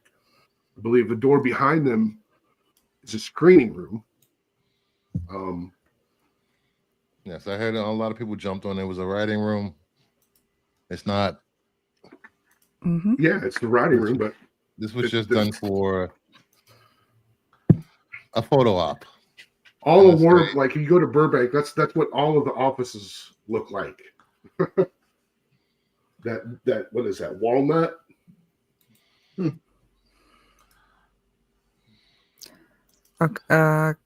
Can we stop pretending that this Lex Luthor, that one of them being Lex Luthor, was created by factions online? Because it wasn't. Yes, it was. It was created by Tatiana Siegel in 2022. I sent you the link, Brucifer. Where they were the one that where they Oh. did a quote that they have never backed up or released who's the one that said it, saying that supposedly someone claimed that Zack Snyder was one over. Or that what's the exact line here? Zack was like a Lex Luthor wreaking havoc. What's So that- the date? What's That's the date where on it this? started. 2022. I'm just gonna go. July. Okay. Yes. I don't. What does that have to do with James Gunn? Well, I she's guess just is saying my that question. they're saying that the fans, they're blaming the fans for it. But I mean, okay, true that it might have been coined in an article. Granted, but the fans took up yes, the arms Snyder and fans defended it were not happy with and what ran happened with with it. Cavill. Well, nobody was happy with what happened to Cavill. But what I'm trying to get at is that yes, there are online factions, and they are horrible to each other, both sides. I don't care. I'm sorry. And they dominate the feelings. disc. And they dominate the And they discourse. dominate the discourse, making this not even fun to talk about. Like, because it just drops back into the thing. Like, oh well, it sucks. No, it's no, blah blah blah. And it's back and forth bullshit, man. It's stupid, all of it. Sorry, I don't mean to be find a an asshole specific. about it. No, you're not. Like but that, you're not. You're not. I mean, at I the end of know the people day, are. yes, the fans did this. Okay, they are the ones that made this a thing. Okay, I'm sorry that somebody wrote an article and gave it a name, but that's not the truth of it. The truth of the matter is that these fandoms went to war over some stupid bullshit. I'm saying where the I gotta talk Lex to my mom. Luthor thing came from. This is where I'm reading some of these quotes, and this is reading what Peter Safran says to me is more striking than anything James Gunn said Friday. And that may be the case going forward with what all the little drips are going to be coming out here in the coming weeks and stuff. But you're not going to find anybody as forthright and earnest in Hollywood as James Gunn. And when he says something like, they were asked Friday's press day in which they provided blah, blah, blah. I quit, exclaimed Gunn. I'm being serious. I'm not going to do this unless I think we're doing good stuff that's cool, that works. I'm not saying I'm going to quit. I'm not damning DC, but we're very deliberate in our output. That's what Safran followed that up with. We're not looking to make 5 movies a year and 5 series. And I think they probably name drop Zaslav too much, but that's probably a requirement. But that's the difference between him 2 years ago and now.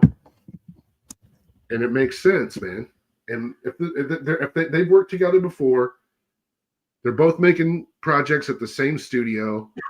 They're both worked on a characters, plural, that they now share between them outside of any other system. So I don't know. I don't think it was a PR stunt. I think the dudes were together and they got a picture and he posted it. Because when People Magazine says celebrities, they're just like us. There's a little bit of truth to that. For WB? 300, the 300 series, the Blood and Bone and Stone, Bone and Ash. It's got a 300 series in development at Max. Mm-hmm.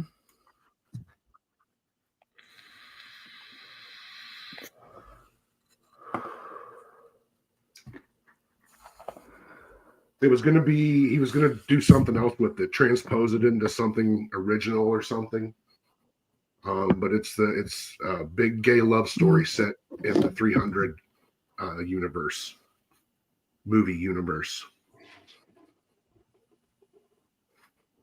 So my point in bringing this up was, regardless, it's not going to convince anyone to go see these movies. It's not going to convince people not to see these movies. Yep. So It was just a photo, him after showing Superman. And if something comes of it, it comes of it. But let's not all fight and argue about what's to come, what's not to come. Let's not speculate because this argument has been going on a long time. It's never going to end. You're never going to convince anyone otherwise of anything. So it's just ain't like nobody changing nobody's mind. Change my mind. Exactly. Don't worry. Henry Cavill is going to come back as Batman. That's going to be a new Batman for the DCU. There you go. Hello, Bianca. Welcome. Man, it's got to be Christian Bale. And then it was Christian Bale. Everybody's like, also the DCU is the Nolan verse. No, that's not how it works. But before we go any further, just want to thank everybody for hanging out. Please like, subscribe, and hit that notification because Sunday which is next week. The 1,500 subscriber giveaway show, and I will be giving away 10 comic books. I think that's the most I've given away. Not 1, not 2, not 3, 4, or 5, not even 6 or 7 or 8, 9, but 10. 10 damn books. 10 books. Tune in. Make sure you hit that like, subscribe, and be a subscriber because I will be turning on. Only subscribers will be able to enter this giveaway. Just saying. Because we're not going to have people that don't watch the stream and not subscribe come in here and win my loyal viewers' books. Now, if you live in a foreign country, you might not get a book. I'm just kidding. I'm kidding. Make sure you're all from Canada, UK. All right. We're getting a crypto series of short films in development. Described as seasonally themed shorts, 4 in total. Same dog that appears in Superman. That's nice for the kiddies. They did it with Groot. If they put them in front of movies, right? I don't know. You remember when we would go to the movies when we were kids and they would have cartoons before the movie would start? Oh, yeah. Or you guys, none of you guys old enough for that. They did it with they put some Roger Rabbit shorts in front of. They did it. They just recently did that with a movie. They put an animated catch-up, to catch people up what was going on. What movie was that? Joker. Oh yes, Joker 2. Yes. JSS crypto. Yeah, the 300 deals are still being negotiated. Blah blah blah blah blah blah blah. 300. It was a Alexander the Great project that he got the rights back to, and it's being transposed into a 300 sequel, I guess. I think it's going to be did his son survive? Yeah, I'd have to go back and watch him again. Yeah, it's been a while since I watched it. I can't remember if his son survived. Blood and Ashes was originally written as a third 300 film. The project was never made. Born of an Empire. I think that's all AI nonsense right there. Yeah, he got the rights back in 2023, and now they're going back. Gay love story involving Alexander the Great.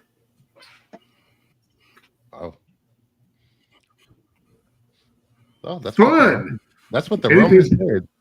Yeah, anything's got to be better than all 3 versions of Oliver Stone's Alexander. Yes, and if you guys don't know, Zack Snyder is a stickler for history and putting actual events into his movies. And soldiers were giving he did an interview where the soldiers were giving a companion. They were who more to watch your back than the person you're sleeping with. You would have a lover. Your lover would be your liege, basically, and their squire, and they watched your back, so to speak. And it's a tale, TAIL, as old as time. Yep. So it's nothing new. It's nothing being shoved in your face. It's just history. Lots of Raw Dog and Jolly Rogers going on. Raw Dog and Jolly Rogers. All right, moving away from crypto. James Gunn gives an update on the DCU projects which are still in development. The Authority script has had a hard time coming along. Waller, it had a bumpy development which was impacted by the strikes. Paradise Lost still in development. No writers have been confirmed. Booster Gold, they're waiting on a showrunner, but he has now lost interest. Sorry, Sticks. Blue Beetle animated series is not greenlit yet, but Andrew Manuel Soto is getting ready to present. Swamp Thing, they will wait for James Mangold's schedule to free because he's working on a Star Wars project. No, actually, they said that he was more going up front with Swamp Thing first. Yeah, just Star Wars. Yeah, so that's correct. Booster Gold, none of these are dead, and Booster Gold's. Yeah, it won't be long. I think Swamp Thing jumps above all those and gets going really quick. Yeah, I think. Well, maybe Blue Gold. Blue Beetle will probably get greenlit before any of these projects. If not Waller, because who knows? Waller's supposed to start shooting in the fall. And I thought that Blue Beetle series, it looks like it is in the DC bucket. I thought it was going to be like the other DC animated series where it was its own thing, but it would be based on the movie. Yeah, I think it's part of the DCU. It's canon. Cool. Because they've got that other slate of cartoons coming up that aren't. Did they get a lead? DeGrasse, did they get a lead on the Booster Gold, the actor who's going to play Booster Gold? I know they had a couple of people in the front running of. Well, there's always been Kumail Nanjiani, right?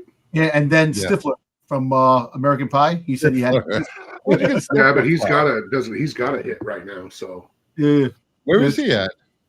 He's on that Tim Allen, Kat Dennings show. Yeah, the one that's on ABC, the new Switching Gears. Yeah, there you go.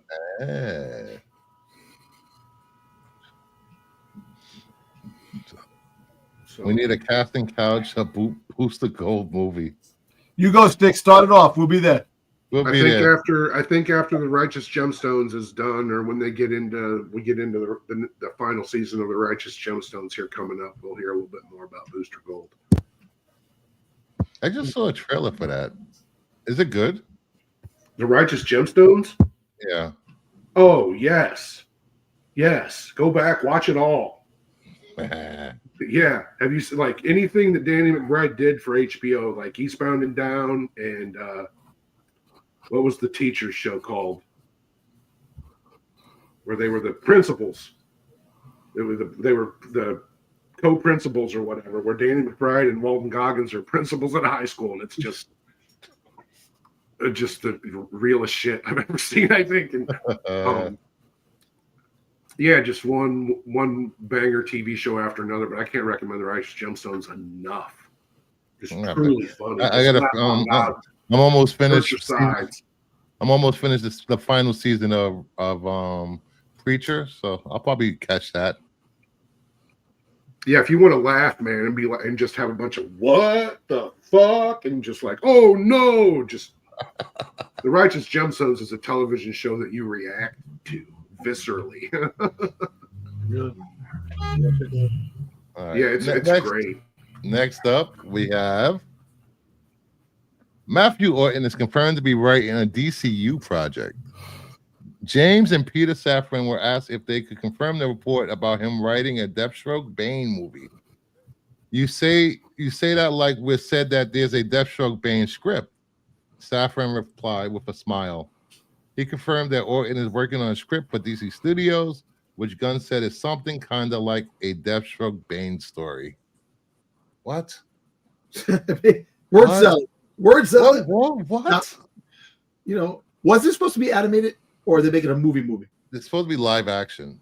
Live action. Okay.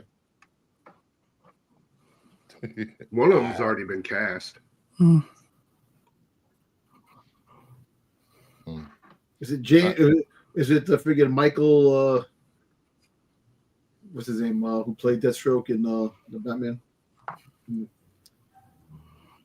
I don't know who it is, but I was under the assumption that Deathstroke had been cast. Yeah. I was hoping it was what's his name from the Grace Arrow Magneto? series? Magnet. What's his freaking name? Magneto? Yeah. Wait, was he? No, was it? No, was it Manu Bennett? Joe That was, Manganiello. Real Magneto. Which Manu because Bennett, yes, there's it was been the one. so many versions of him on all these shows and movies and stuff. Hey, Crimson Terror, what's going on? Just thank you for becoming a YouTube member. Your book is on its way to you that you won last week in the giveaway. Well, hey, speaking about books, Bruce, your book came. Yes. I got the book. Oh, you got your books? I got the book, but the box was like damaged. I got a huge gash in the. What? The box. Yeah, I didn't open it yet because I got it when I came home. I didn't get a chance to go through it, so I have it. Yeah, hold on. What is going on with the post office? Everybody's boxes are coming damaged. It's crazy. Yeah. I got a couple boxes from McFarland, and Yeah. one of them was not in good shape, and it took like 3 weeks to get here. Look at that. How does that even happen? It's literally going from upstate New York to New York City. Well, listen, I got my the books, the two GI Joe books from You Canada. need to open that box and see if the bubble wrap is still intact. Let me please. see. I'll open it right here. Yeah, let's open it. Let's do an opening right here. I'm gonna. Oh, he's flexing. Can we get some money for Dom's gun? Yeah. Look at that. Look how I packed that. It looks like it's really good there. Let me see. Where's the Oh, Crimson, you got your book already? Wow. Oh, let me see some. Oh, there it is. Be careful opening it. If you're gonna open it on the sides. Don't open it in the front because the comics are directly in front of the slab. All right, my man. I got it on the side.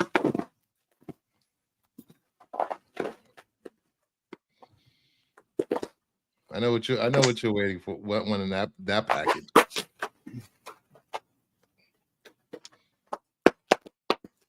Actually, you know what? There you go. That's how you supposed to pack comics.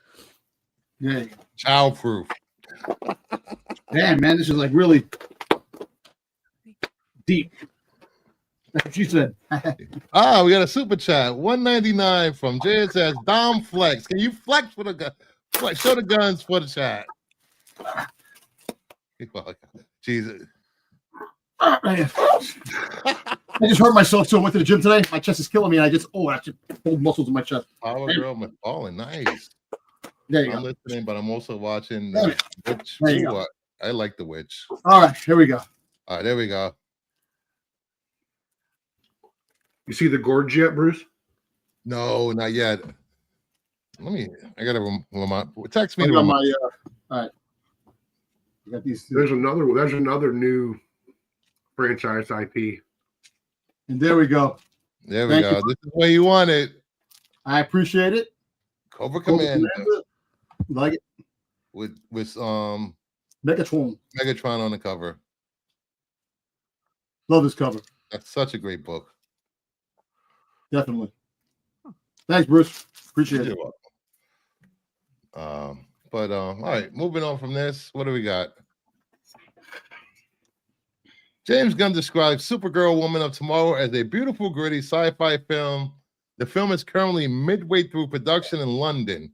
I thought this was interesting because we haven't seen any pictures of anything from the set. We haven't seen any pictures of Momoa as Lobo.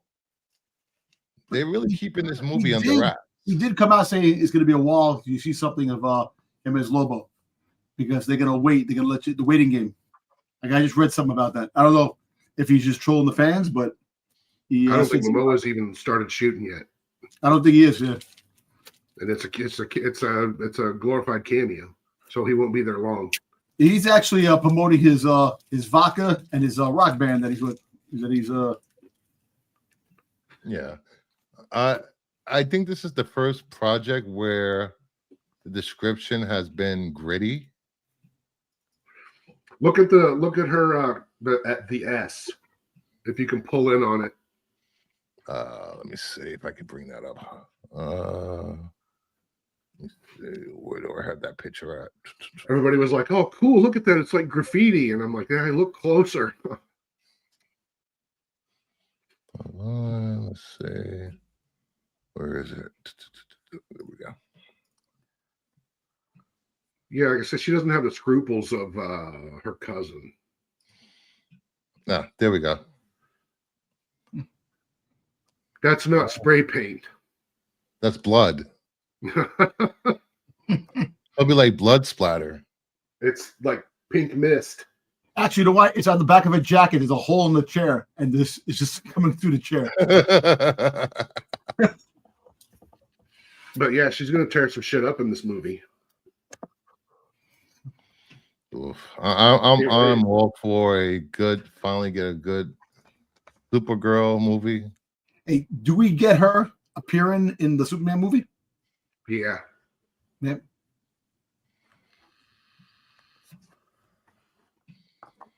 I think they've all but confirmed that. Yep. And David Cornsweet was in England. First couple of weeks they were shooting. Yeah, because at some point she has to get fed up with Earth and just leave. So I'm assuming he's going to be in the beginning of the movie. Like that. You know, it's going to lead directly from. It's going to tie in directly from Superman. That she's going to make an appearance in Superman. There's elements of lanterns that will carry through into Supergirl too. Are they still doing or elements from Supergirl will carry into lanterns. There's a connection between Supergirl and lanterns. I forget which one was first, but they're connected.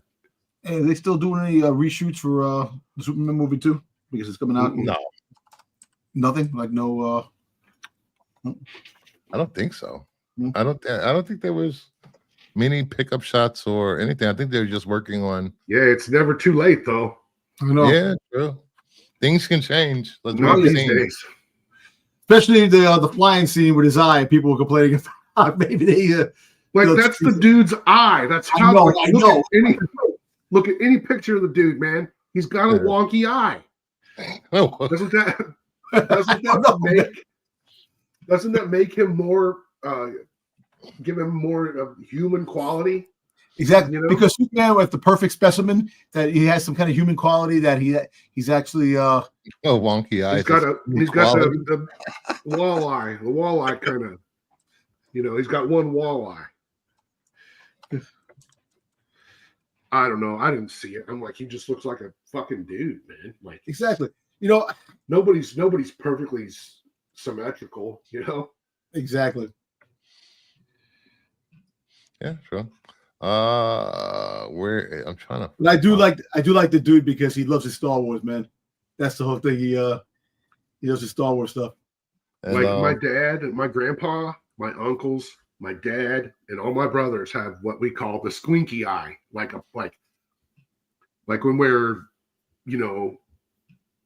feeling when we just have one eye gets big, look like the people's eyebrow type deal, where like our right eye is always kind of like not closed but squinky, like Popeye, like Poop Deck Pappy. This is like Forrest Whitaker's eye, right? The lazy eye. No, not like that, because it's not like that all the time. It's usually when we're in a mood. Oh, okay. Matthew McConaughey has a lazy eye too. He has a. He does. Yeah. JSSS. For me, that version of Supergirl from that Batman Superman run is the best Supergirl. That run was amazing. Yes, the Michael Turner covers. Yes. And speaking of covers, a new series is dropping this year for Supergirl in the comics. and she's getting a new costume. Didn't Michael Turner do the interiors for that too? Look at her. Look at her symbol on her chest, guys. Okay, there you go. Yeah, then they had a sub line of figures, DC Direct figures that were based on Michael Turner's art, the artist signature series. That was the second. Shit, I love those covers. Those covers for Michael Turner. They were like so provocative. They had like just her cape around her. She was like always like naked half the freaking time. I like Peter David's run when she was like a fallen angel. Yeah. Oh yeah, that was cool. And that had possessed the Pocket Universe Supergirl Matrix form. Matrix. All right, moving on. What we got? Convoluted bullshit, but it was all fun to read. We already spoke about this. Matt Reeves says you have to turn in a script for Batman 2. What's up with this cookie duster, man? That makes me a little. I don't know. Is he trying to be Commissioner Gordon? What's going on here? But they have a Commissioner Gordon in the other series. No, right? I know. No. Matt Reeves is. Yeah. He's looking like Commissioner Gordon. Cookie duster. He's looking like he's gonna time travel to the Old West. What the fuck is going on with that mustache? Oh, yeah. That's got an itch, man. I'm sorry. And like, how do you like when you go out to eat, maybe have too many to drink and you get like some street taco left in there and you don't. Yeah. Anyway. Yeah, I'm sorry to go back to the Superman Batman series, but I think one of the best storylines in that thing was the Pretenders to the Throne when they went back in time. I thought the storyline was really good. Man, I think I was probably done reading it by then. I think I was reading it when Loeb was still writing it. Nah, it was kind of cool because when they went back in time, the freaking Jonah X had the bullets, the kryptonite bullet. It was like a really good series. Pretenders to the Throne. That's actually. And listen, I don't read a lot of DC stuff, man, but I really enjoyed that. Yeah, we know. Yeah. You know. They do the woulda, coulda, shoulda. Everybody we like to do the woulda, coulda, shoulda, right? In the what ifs. What if I got to do a Jonah Hex movie? I wouldn't do a Jonah Hex movie. I would do a Hex movie. Yeah, and it would just be my tribute to George Miller and Mad Max. In the DCU, man. Yeah. We would have all kinds next of up, references. James Gunn hints the DCU Batman may appear in another project before Brave and the Bold. I wouldn't rule anything out. He could show up in something else, but the actor doesn't exist yet. They got him. They got the actor. They're just waiting. You think they have someone in mind? I think they do. You know, I think they keep hinting at things. Oh, the actor doesn't exist. This and that. They have somebody. When they do stuff like that and they beat around the bush, there's somebody in mind. You know, they have that. They like probably narrow it down to like the last 5 candidates to be it, but they already know who they have in mind. You know, it's just a matter of when they announce it. Yeah, they can't announce anything until they have contracts signed. Yeah. Paperwork Exactly worked out and script is written. Yep. You know, I think he doesn't want to make the same mistakes that Marvel was made over the last couple of years. And you know what? If anybody knew about Marvel's mistakes, it would be him. Exactly. True. Yep. Very true. And you know what? I don't know how much they lost when he split, man. They did. You know, they lost a lot of money when they fired him too as well. You know, same guy that fired him, same guy that hired him back, same guy that got him the job at DC. Is he still there? Who, Alan Horn? Yeah. No, Alan Horn is. I wouldn't be terribly surprised if we never hear from Alan Horn again. We haven't heard anything since they announced that he was going to DC. Well, he did. He's kind of it's kind of an emeritus position. It wasn't like he was involved in the day-to-day or any kind of real. But yeah, it's been a minute since he's made a peep. And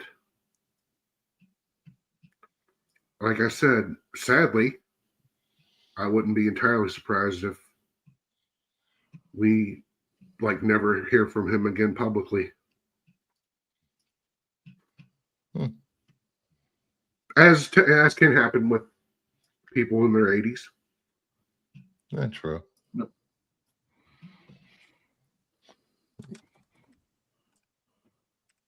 Yep. But yeah, Clayface would probably be a real good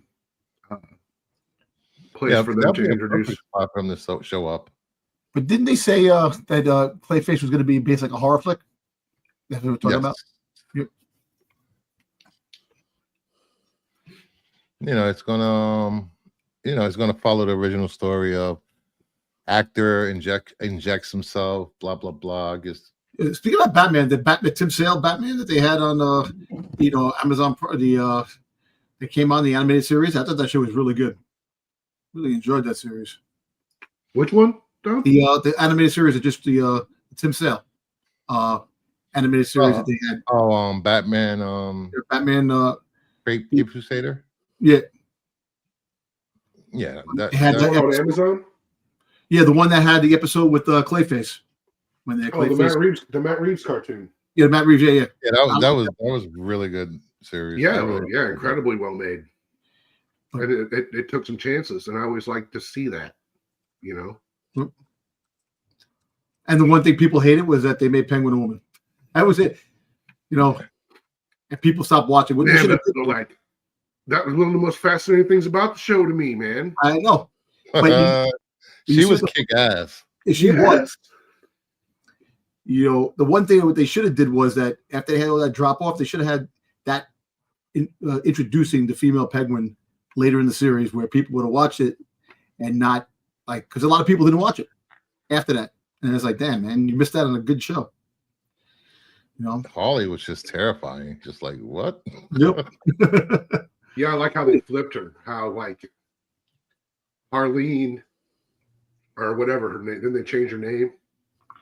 Yeah. Or did she have the same name? Well, I think they changed it. How the psychotic side was the more reasonable and but the real person, they just kind of switched their personalities. Yeah, it was kind of fun. It was just kind of funny. As soon as they showed her, like, oh shit, yep, she's a psycho already. All right, next. I did love that they threw a lot of the 66 Batman's villains in there. Yeah, I know. Yeah.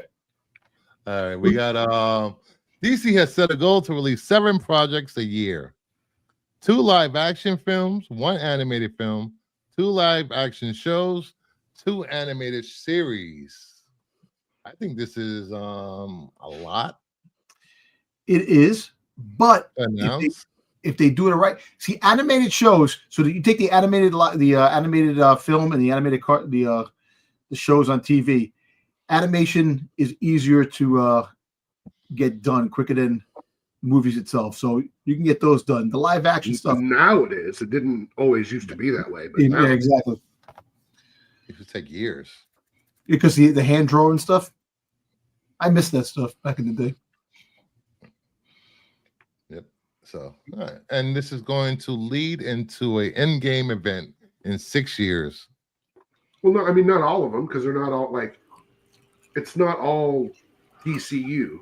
Right. No. I'm not saying these projects. I'm saying DCU as a whole is going to lead to a Avengers Endgame type event. What they should do is an animated. Hopefully, it's Justice League. A animated friggin' Marvel versus DC Endgame type of thing. Marvel versus DC animated. Hey, come on, man. That can work. And it's like they haven't. They said they've set a goal, so I think they're being pretty specific that just like any business, things change, and things certainly have changed in the 2 years since they had their little party. How long did Spider-Verse take? Man. Spider-Verse, we might not get the 3rd movie anytime soon. I know. Don't hold your breath. Nope. That movie's supposed to have released last year? They pushed it to 220. They pushed it to 2029 now. From what I understand, they've started over completely. I'm not going to say why. I think we all can assume and understand why. Yeah. WHAIY. Yeah. All right, we got James Gunn confirms that Teen Titans movie is in the works. Anna Noguera, who's doing Supergirl Woman of Tomorrow, is developing the script. Let's go. And I'm assuming it won't be these Teen Titans. It will be the Damian-led team of Teen Titans. I'm surprised Nightwing. I know they're not going to introduce Nightwing anytime soon. But that would be a cool thing to introduce Nightwing first before Batman. Because no more origin stories, so you have him already out there already, and I'm still saying that Nightwing is going to be Batman. God damn it! That's what I want. I want Dick Grayson to be Nightwing. Damn it! I don't know, man. I think it may be an error bridge where it may jump back and forth from different times. I just want more. Bam, bam, bam, bam, bam, bam. Oh no, okay, all right. Yes, please. Nobody liked Titans. I love Titans. I did. I loved great. Titans. that was good. I started watching it, and everybody was like, "Oh, Titans sucks." So I quit watching. Yeah, I'm like, what are you talking about? Like, here we go. That's what I'm right there with you, Brian. I didn't get the hate. We got Teen Titans led by Damian. This could be the team we see, or we could go see it be a period piece. Is that Lobo's daughter up there? Yes, that's Crush. Yeah, Crush. Is she still around? Have they maybe retconned her out? And last on the slides, we got 3 animated projects aimed towards younger audiences. DC, Superpowers, My Adventures with Green Lantern, which is going to be set in the same universe as My Adventures with Superman, and Starfire. Starfire is going to end up she leaves Tamarin, ends up running away, going in space, hanging out with let me see, who's she hanging out with? She's hanging out with Amethyst and Crush. So we'll get to see Amethyst and Crush. This is brilliant. These are brilliant. Yeah, because they play. We're looking at like 3 different age brackets, kind of, and I don't know. I think a lot of people, particularly our age, and I think James Gunn has even said this, is that like the entree to our generation in DC Comics, Super Friends had a lot to do with that. Yep. And that's something that's kind of missing. And it looks like they're trying to get back to that where like you got to get them when they're young. And if people aren't familiar with Crush, she's on the cover with her father and Crush and Lobo. Who's the mother?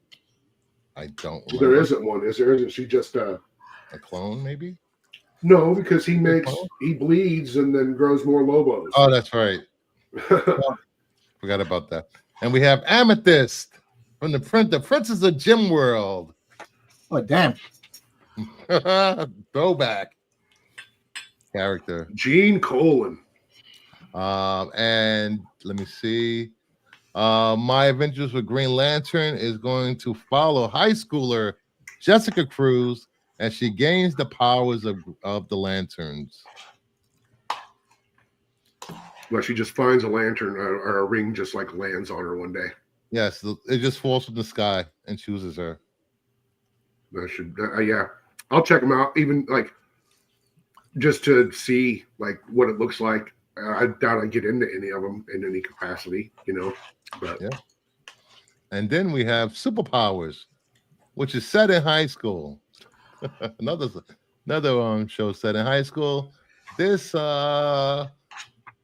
is set at a Alliance School for Heroes. DC Superpowers is about a class of new students. Lightning, that's Black Lightning's daughter, Flash, Plastic Man, Aqua Girl, a Green Lantern, and Terra from the Teen Titans. Right on. And I'm sure we'll have people being like, what are you gonna say, Brian? I said right on.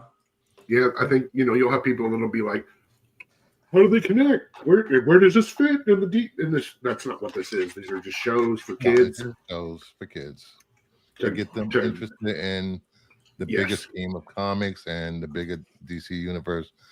So when these Teen Titan Go watchers, when they were teens, are now young adults.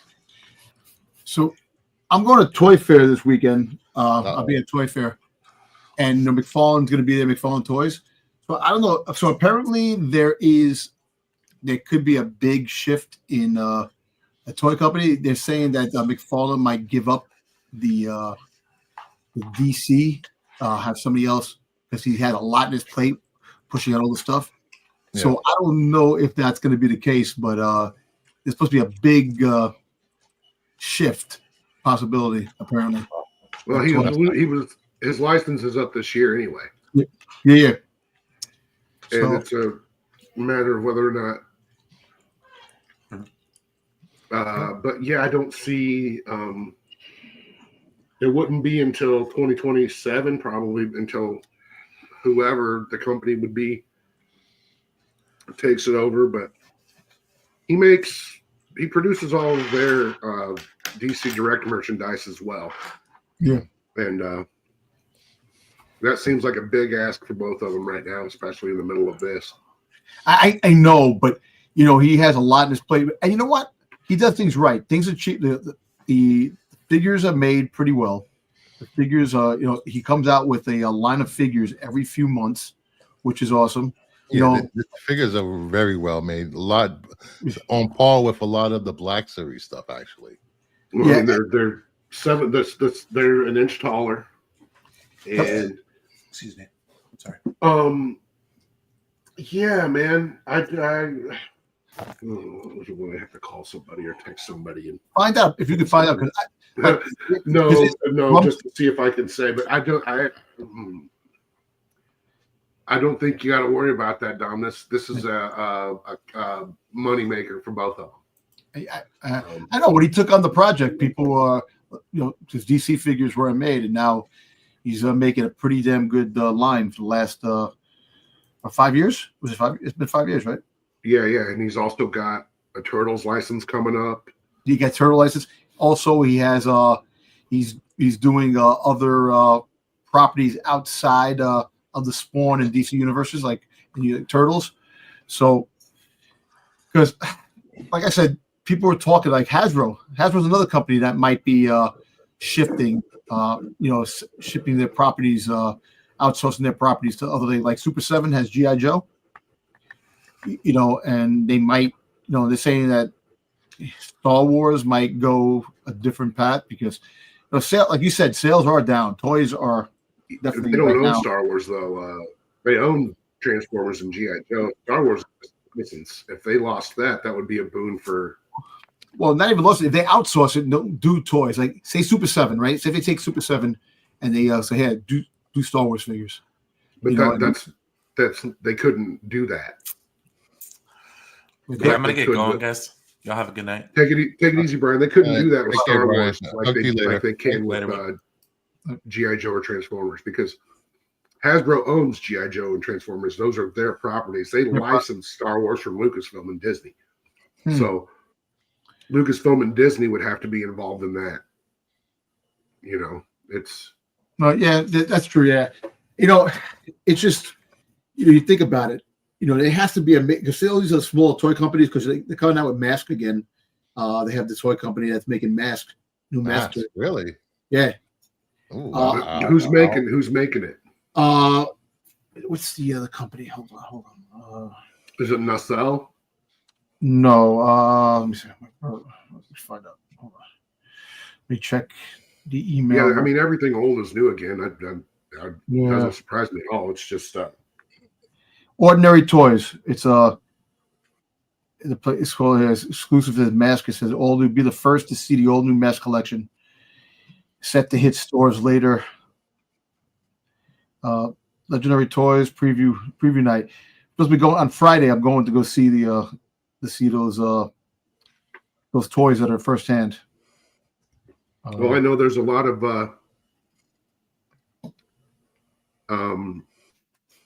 presentations that are closed this year. Mattel, I don't know what they've got, but they don't want anybody to see it. Yeah, we have an appointment with Mattel too. Mattel's going to have a so apparently they got the launch of the Thundercat He-Man crossover figures. Oh, really? They have a new line, a couple of new lines of Masters Universe. Shit, they got 2 new Hordak coming out. I'm so freaking happy about that. So anything with Hordak, but yeah, so there's a bunch of things. So there's a couple of big toy companies are at, and Hasbro is actually in Jacob Javits Center for the first time in a very long time. So it should be, and they're going to be revealing a lot of stuff. So we'll see. I'm going to keep everybody posted, man, because yeah, that's cool. And there'll be a lot of Superman and Fantastic Four stuff. I'll talk about that. But a lot of it'll be under wraps. Yeah. And we got a teaser today from He-Man and the Masters of the Universe. The sword. Crap. Nice. Right, you get to see He-Man's chest, and he's actually been working out really a lot. This guy, his hair, huge. Exactly. And what's funny? I like the picture they had him with the pink shirt and laughing like they were doing the He-Man thing. Like on Earth, though, basically, kind of funny. Yeah. I have no hope for this. I'm going to be totally cynical about this. I'm hoping it's decent. Hoping it's a popcorn movie at least. Hopefully it's better than the one from the 80s. I love the one from the 80s. I know you love it. That was a bad movie, Dom. That was a bad That's when I felt the last vestiges of my childhood being ripped from my being. But see, I wasn't a He-Man fan. My brother was. I was never a He-Man fan. I just liked certain characters from He-Man, and but I enjoyed the movie. It was it was cheesy. It was like fucking Flash Gordon. Come on, Flash Gordon movie was cheesy too, man. Come on. It's like, but it's hey. I'm sorry. I'm just saying, but the fact is, I call it cheesy, but I enjoyed it. I like it. That's why Flash Gordon, Mike Hodges' 1980 Flash Gordon is a masterpiece, sir. I could watch Flash Gordon anytime. I was an absolute masterpiece. I was watching Gary Goddard's 1987 Masters of the Universe is not a masterpiece. It's a good 80s fun movie to see. Yeah. I enjoy it. I like it. It's dope as fuck, man. I was 17. I was in college. I thought I was like, I was like a movie snob, and I didn't Jared Leto was Skeletor. No, the old movie Franklin. Yeah. I'm thinking. Yeah, wasn't there like an after credit sequence too, where he like what? Yeah, didn't Skeletor like at the end of pop up out of the news? And they had that. Also in Flash Gordon, you had Ming the merchant freaking goddamn come back and grab the thing, and that was it. Yeah. Right.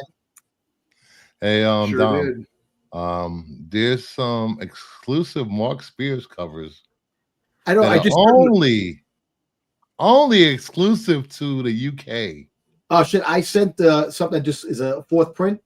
A skeleton cover. Not the skeleton cover. No. I knew about that. I got emails about that. You got pictures? I got pictures. Let's see. Oh, I am so mad. These were Kickstarters. And now X-Men.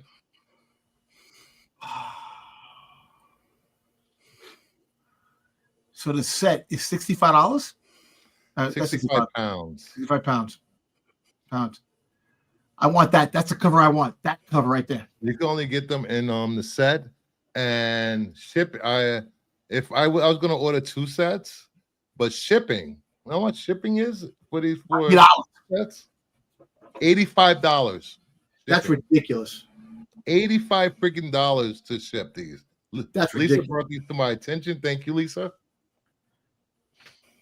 I want that cover right there. Oh, thank you. He is a business inspiration, man. I look up to him. He's a good guy. You look up to me? Yeah, I do, man. You're a good guy because you do a good job, man. You know, I may break your balls. If he's looking up, then you're good dude. Hey, he's looking up from the hey, you know. It's like this. No, but this is that. But now let me ask you a question. Now, is that going to bring the value down of the other ones that? Hey, Cody, what's going on, buddy? No, I don't think so. They're different. Are they different? These books, are they different from the Kickstarter one? No, the only different thing that's different is it says King Spot on them now. Oh, okay. Conversion is USD $85 shipping. Yeah, that's crazy, man.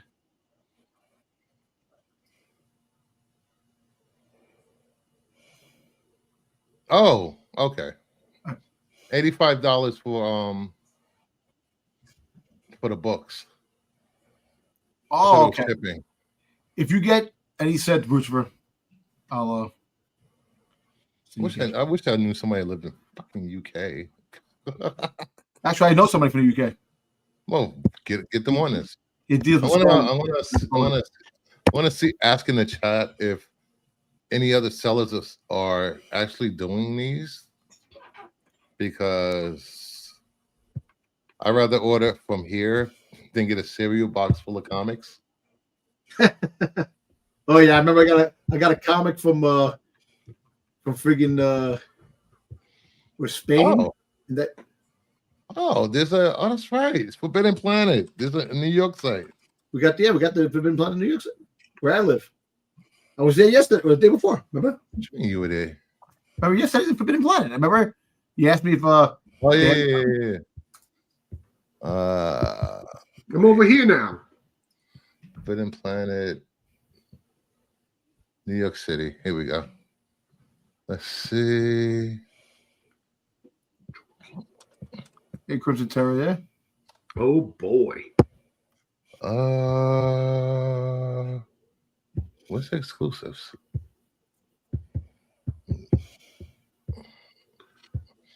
I don't see anything on. God damn it! I don't see anything. Hey, Crimson Terror said he knows somebody from the UK. They got all the A covers and pre-order for issue 4. I don't see any exclusives. God damn it.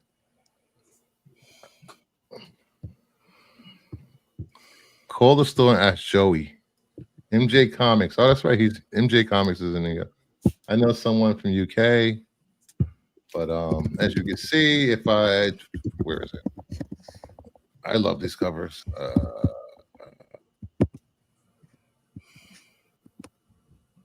$130. 130 pounds, which is what? 130. 190, I guess. $190. Huh, 164. That's not bad.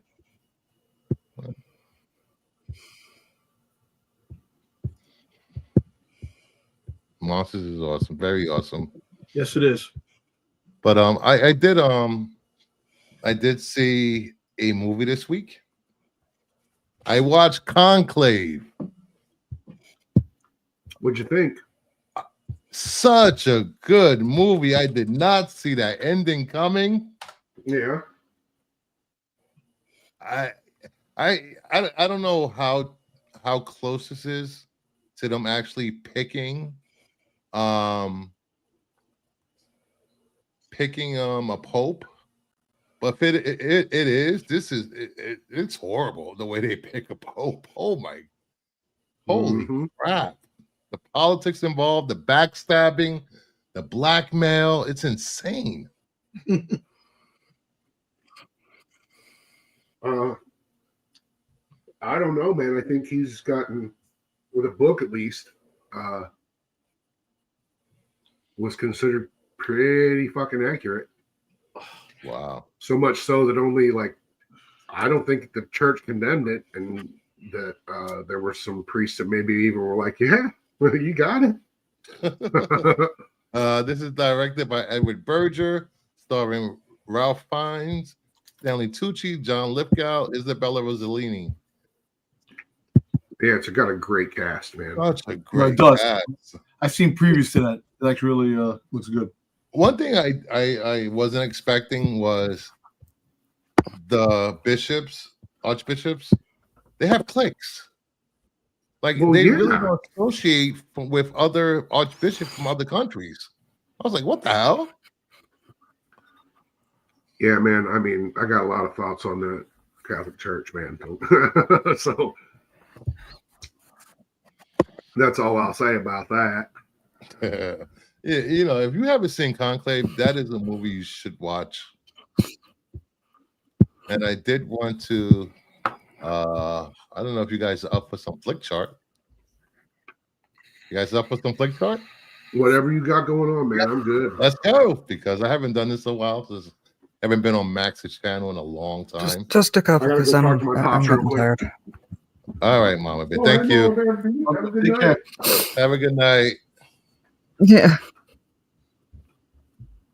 Night, boys. Good Good night. night. All right, let's get this thing going.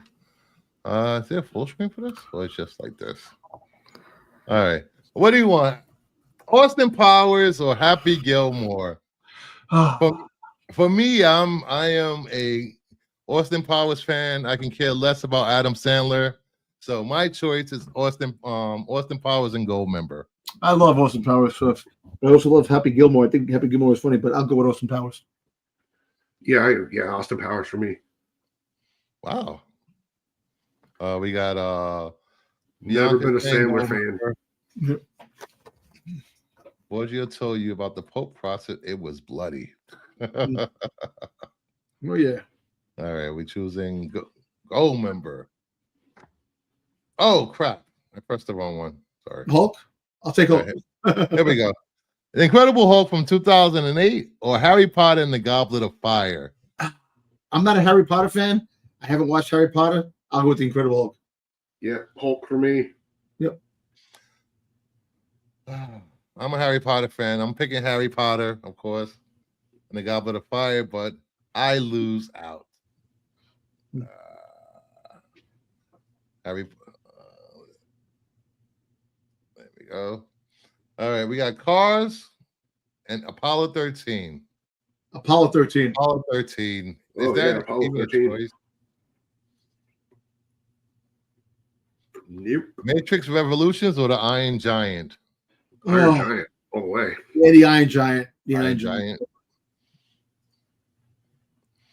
Hulk for me. Cars. That's why the chat is a little behind. Iron Giant. Hancock and Taken. Ooh. You know what? I actually liked the first Hancock movie. I thought it was funny. Yeah. I thought that Jason Bateman was great in that, and now they're talking about Hancock 2 coming out. Yeah, after he so wants damn to long. be Hancock too. Yeah. I don't Do know. you think Jason Bateman's butler calls him Master Bateman? Master I'm We got going Hancock. Taken. We got Taken. Hancock. Yeah, I'm gonna go with Taken. Taken's Hancock. great, but they made 65,000 Takens already. Taken, she's taken, he's taken, they're taken. We're all Somebody taken. taken. Yeah, somebody's They've taken. never made I'm Taken.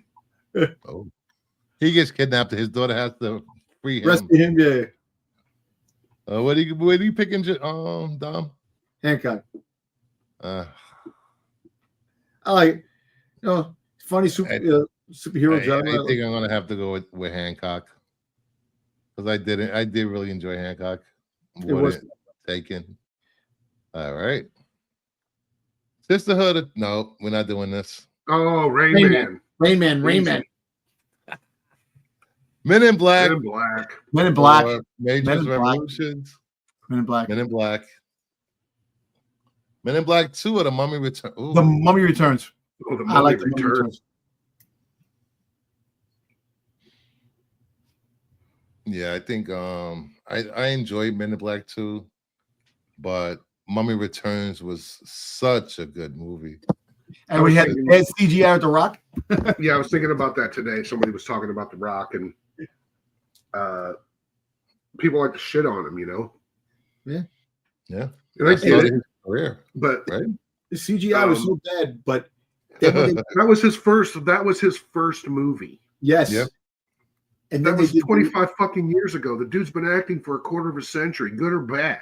I know. Hey, listen, and I give him props Right. because then they came out with the Scorpion King movie, which I kind of like the Scorpion King movie. But was there a professional wrestler before him that had success like this in Hollywood? And has there been one since? Well, you had Hulk Hogan that got with friggin' Supergirl. Yeah, but was Hulk Hogan in, like, you know, movies that made $800 million? Friggin' Hot Lips from friggin' Rocky. Like, I don't think there's ever been a wrestler. He just signed a first look deal. His company, $7 for production. Disney. 20th Century Television. And first also look. Disney. He signed something So with this Disney. brings him completely under the Walt Disney umbrella. Yep. So See him as a he accomplished what he tried to do at Warner Brothers at Disney's. Well, Apocalypse is coming. Apocalypse is coming for X-Men. They want him to be Apocalypse. So Mummy Returns, Ocean's 11 or Jumanji. Ocean's 11. Yeah, Ocean's 11. Ocean's 11. Well, hi, doggo. What are you doing, sweet girl? Yep. What do you need? Let's see what we got next. Talking to my dog. What do you need? E.T. and A Christmas Story. Oh my This God. is a no-brainer for me. I've never seen E.T., so A Christmas Story for me. I like both of these, and they're both classics. Get up here. But I liked E.T. It was such a great movie. Yeah, I'm E.T. too. God damn you guys. Well, only one of these movies still makes me cry, man.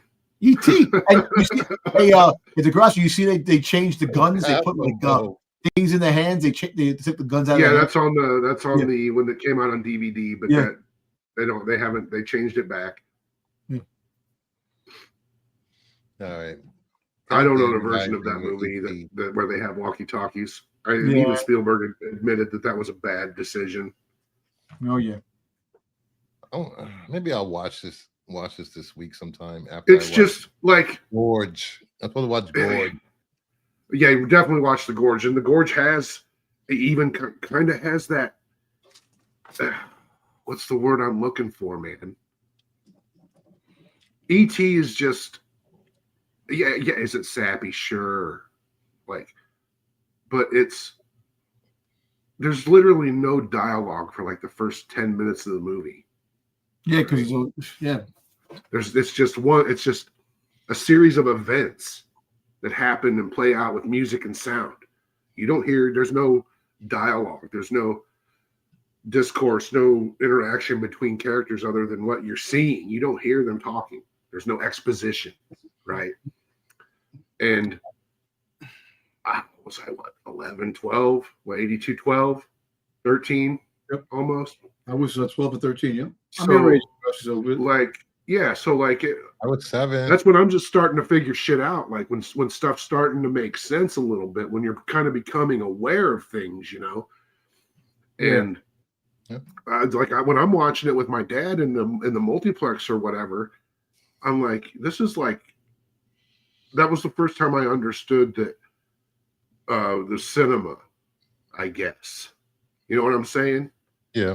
Like, it's the first time I understood that you could do something like that where it really just hit me right at home, you know. It was really one of those movies where it gave you hope. As far as I'm concerned, it's a perfect film. Just a slice of modern Americana, man. You laugh, you cry. It's great, man. Mm-hmm. All right, E.T. is the winner of this round. What we got? The Incredibles or The Day After Tomorrow? All right. The Incredibles, you know, I love these destruction movies. Yeah. I'm going to go The Day After Tomorrow because Matthew The Day After Tomorrow holds a very special place in my heart because New York starts in New York City. You know, Oh, yeah. thinking about being in Lower Manhattan and it just floods is crazy, and seeing them walk past the Statue of Liberty. Oh, I like it. Just something about the natural disaster type of type of thing. Well, I like Sorry. how all those Roland Emmerich movies like that, and 2012, and both they're all structured like Close Encounters. Yep. When this Or they movie have came to. out, you know, Day After Tomorrow, you had 2012. You had the that movie came out, you know, and then they skipped it over 2020. You know, I like it. The Incredibles is a great movie. Incredibles was basically what the freaking goddamn the MCU is doing. Yeah. You know? And at the end of the movie, well, you see people trying to flee to Mexico, and that's gonna happen here. Just saying. Yep. Next, The freaking goddamn the golf would come. Office Space or Wedding Crashers? Oh, Office Space. Oh my god! You know what? Office Space had some fucking really hysterical moments in it. Wedding Crashers had. Oh my god! I laughed. You know, I gotta go with Wedding Crashers.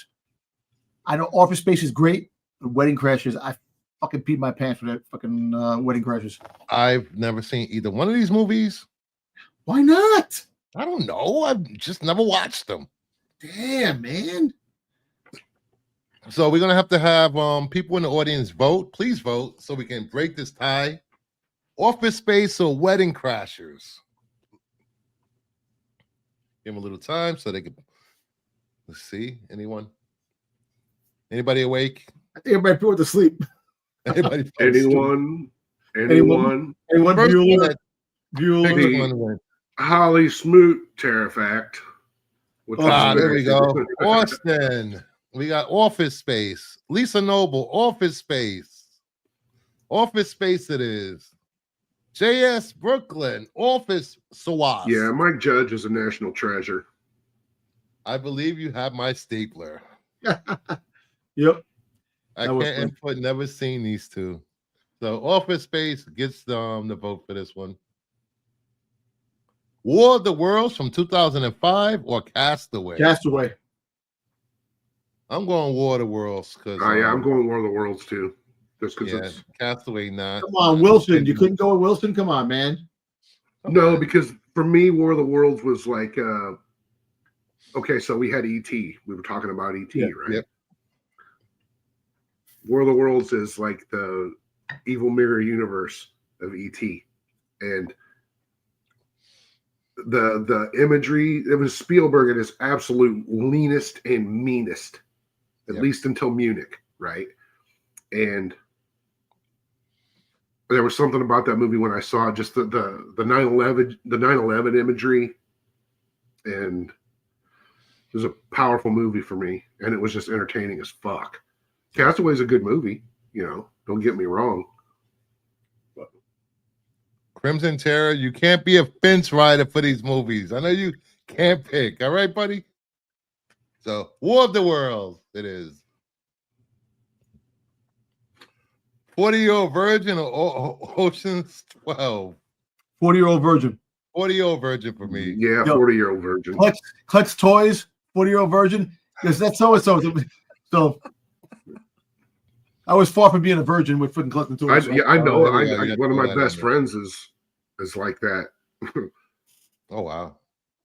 You know, just does his own thing, man. Just like 40-Year-Old Virgin from completely Lisa. asexual.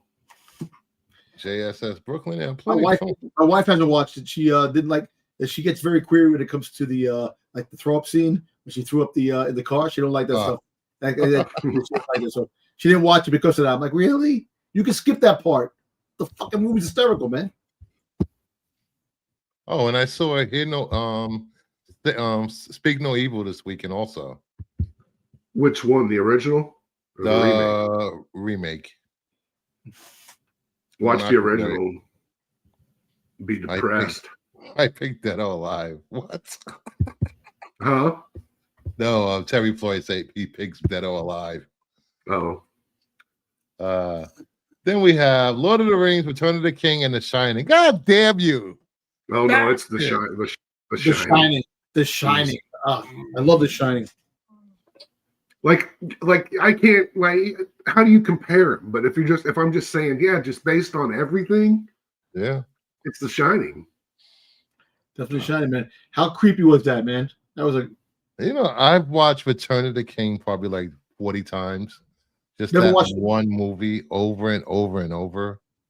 I love The Shining, the twins and the blood flowing through the hallways, and Shelley Duvall fearing for her life, and Jack Nicholson just embodying everything that was wrong and toxic in that relationship. Yo, come on, you got Scatman credits, man. Come on. God damn it. The Shining. God damn you guys. Toasties? I'm Dick Halloran. The twins. My dick's Halloran too, Scatman. Red rum. Fucking Red Rum. No, that movie is just, I don't know, man. And I had a big wheel when that came out. Red rum. Yeah, definitely, man. My parents were That's super good. estranged when that movie came out, and my dad and mom were going out on a rekindling of their relationship date when The Shining came out. Oh wow. I remember that well. I remember that day well. I remember how happy my dad was. It's sad that Shelley Duvall passed away. Apparently. Yeah. It was good to see Jack at the Saturday Night Live thing. You see, Jack was figured with a cane. He's so old. It's like, it's sad that seeing these actors that we grew up with watching, how old they are now. Yeah, that's old. what. And we also, here's another thing that I think we have in that same, on that same kind of subject. We also live in a time where we were inundated with just an immense, just deluge of just talent, once in a generation talents. No, really. Right? And more so than any time in human history.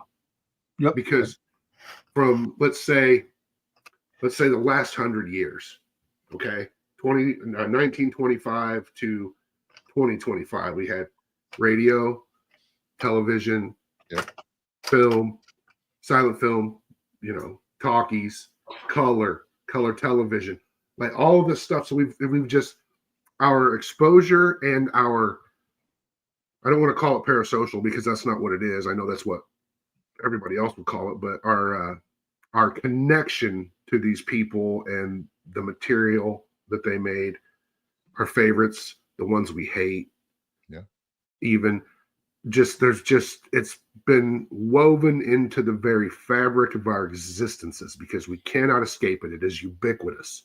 Yep. So when we're hit with all of that at once, we have to reasonably expect to lose it all at once. Yep. And that's where we're at. Wow. Yes. We have a few good actors that are above the rest, but for the most part, we're getting these middle of the road actors, and they're not living up to legends of yesteryear. Yeah, they're just faces. They're faces like emotionless ciphers who can say words and pretend enough. Yeah. There's just no meat on the bone anymore. And when there is, it's very rare. It's just like I've been a long time watcher of soap operas, and the acting in the 90s and the late 80s was so much better than it is now. Yep. I'm like, where do they find these people to be on soaps? But even then, soap legends are dying. They're all dying, damn it. Yeah. But you can't have a bunch of, you can't all be like Shady Acres. Nobody wants to watch a nursing home soap opera. Talkies, how old are you, Robert Osborne? Not there yet. All right, we got Thor and Donnie Darko. Oh God, Donnie Darko. Donnie Darko. Donnie Darko. I like Donnie Darko.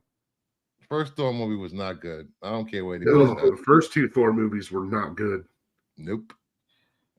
Donnie Darko turned out great, and that was it. There's only been one good Thor movie. We gotta move this because we can't have Wizard of Oz against Batman Begins. Let's change that. All right, Batman Begins versus Elf. Batman Begins. Batman Begins, and I like Elf too, but Batman Begins. I guess we're going Batman Begins because I like that poster. And that's a good post, actually. Let's see. Batman Begins. Basketball or Not Another Team movie. Oh my God. Yo, not another team movie. I like basketball, but not another team movie. Come on. He goes, I want someone to shit on me. To shit on my chest. You know, we got Chris Evans from this movie. Yeah. It's great. No, he wasn't Sunshine before? I don't know. No. I don't remember when Sunshine I like he goes, I'm just a token black guy. He goes, yeah, that's whack. Hey, what are you doing here? You can't have two. Sunshine was 2007. God damn. I'm bending time in my mind. But actually, that was funny, man. Just absurd. Yeah, late 90s and early 2000 comedies were in another league. Yeah. I got sucked into Down to You today with Julia Stiles and Freddie Prinze Jr. Oh, yeah, Down to You. That's good. I was like, ugh. Why am I watching this? And I'm just sitting here like I'm hypnotized by it. It was probably the weed. Yes, Terry, yes, they started a new soap today, Beyond the Gates. It's the first soap since Passions to start up on daytime television. Don't forget what's coming this Christmas, Brucifer. Have a good night. What's coming this Christmas? The All My Children Christmas special. Hey, had Susan Lucci. Susan Lucci was a lifetime holiday movie. They had All My Children, set in Pine Valley. You know, they it's keep the mentioning. They keep first in a mentioning series of All My Children TV movies. Susan Lucci was on talk on Today Live today on Channel 7 this morning. They had they mentioned Susan Erica Kane a lot on General Hospital. Again. Is General Hospital still on? For now. Okay, yeah. So it looks the like ratings are dying. Yeah, Kelly Ripa, Mark Consuelo, Susan Lucci. Yeah, looks like Eva LaRue is on General Hospital. She's playing Sonny Corinthos' love interest now. I guess Sonny Corinthos a lot of work done. Like, you know how far, like, this is crazy to me that, like, you say something like that and I know what you're talking about. Hey, Bruce. So apparently filming of the new Jedi Order Star Wars movie has actually been reportedly pushed back to the start of 2026. We're going to do a few more of these. Dodgeball. Dodgeball or Men in Black? Dodgeball. You can't dodge a wrench. You can dodge a wrench, you can dodge the ball. Exactly. Oh, Jody loves Chachi. I love you. I love that. Do you know that they're making a dodgeball too, right? Yeah, I heard about that too. I mean, eventually. Are we gonna get Sam to play? Men in Black. Yeah, Men in Black was a really good movie. The first one. Yeah, it was a better movie than Dodgeball. But I still can appreciate Dodgeball. Oh yeah, I love Dodgeball. Don't get me wrong. Yeah. All right, let's see. Men in Black, iRobot, or Ocean's 11. Yeah, Ocean's 11. iRobot, because we're living in AI time. Sooner or later, AI is going to start. I actually like iRobot. You know, I think iRobot. I'll take that. I watched that movie. I saw that movie on an airplane. Told us from Chicago to LA, nonstop. And I saw that movie, and I saw, what was the Rowan Atkinson movie?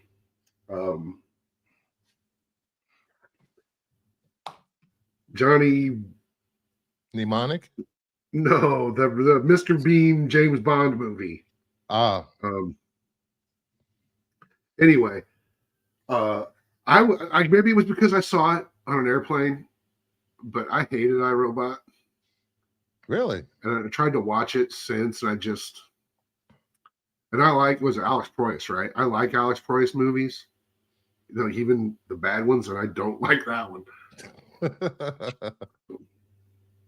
But that's just me. I could be wrong. Yeah. Oh, iRobot for us. Zoolander or Ocean. What's with Ocean Swell? Let's skip this. Let's go.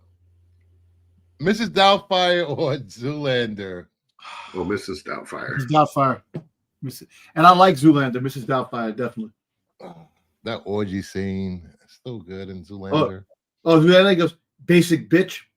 Mrs. Doubtfire is so good. Yeah.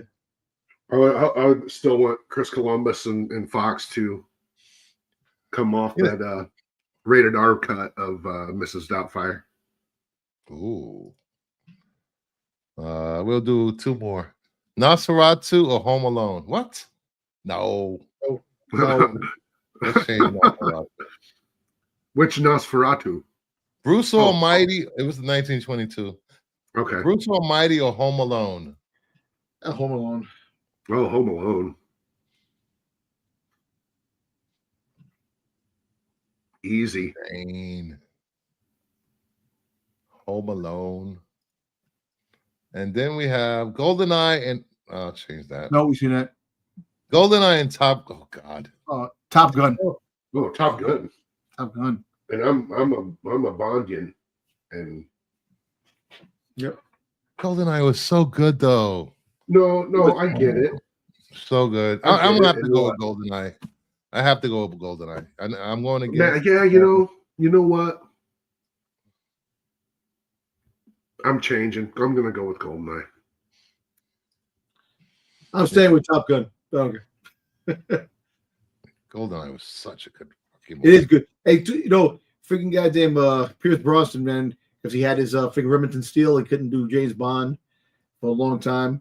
He would have been the perfect choice of James Bond for a long time if the contract with Remington Steel. Yeah. Martin Campbell directed GoldenEye, and he's also the director of the new Daisy Ridley movie, Cleaner, which I recommend to everyone. All right, here we go. 300 or Return of the King. 300. Return of the King. I never watched any of the Lord of the Rings movies, so Really? 300. Yeah, it's kind of funny. You gotta watch the 4-hour director's cuts for each one. Jesus Yeah, Christ. you're a Star Wars fan, and you've never watched the Lord of the Rings movie. I know. I just never watched. I'll tell you what. If I ever go on a long trip that I have to fly, it's like a 19-hour flight. I'll watch. I'll sit there and watch it. And you don't even have to watch the extended cuts. If you've never seen them, the theatrical cuts are. Listen, okay, aside, I think the only thing of Lord of the Rings I ever watched was The Hobbit, the cartoon. What's wrong with you? What kind of you should definitely watch those movies because, I mean, even Star Wars is influenced by Tolkien. Yes, and they're better movies. See, I mean, objectively, yeah, they are. They are. At least sequels and prequels, maybe. Hey, Peter Jackson did a great job with the Lord of the Rings thing. So, and he will again. You know, he did such a good job that people actually think his movies are canon to the books. Really? Yes, people think that. How do you reconcile how does that work? I don't know. I've seen Lord of the Ring streams, and people go off on tangents just to shit on Rings of Power, which is so weird. Oh, okay. Yeah, that's why. Yeah, that's why. No, people just need to stop. Well, there's really especially I get it. Distractions are welcome. Please distract yourself.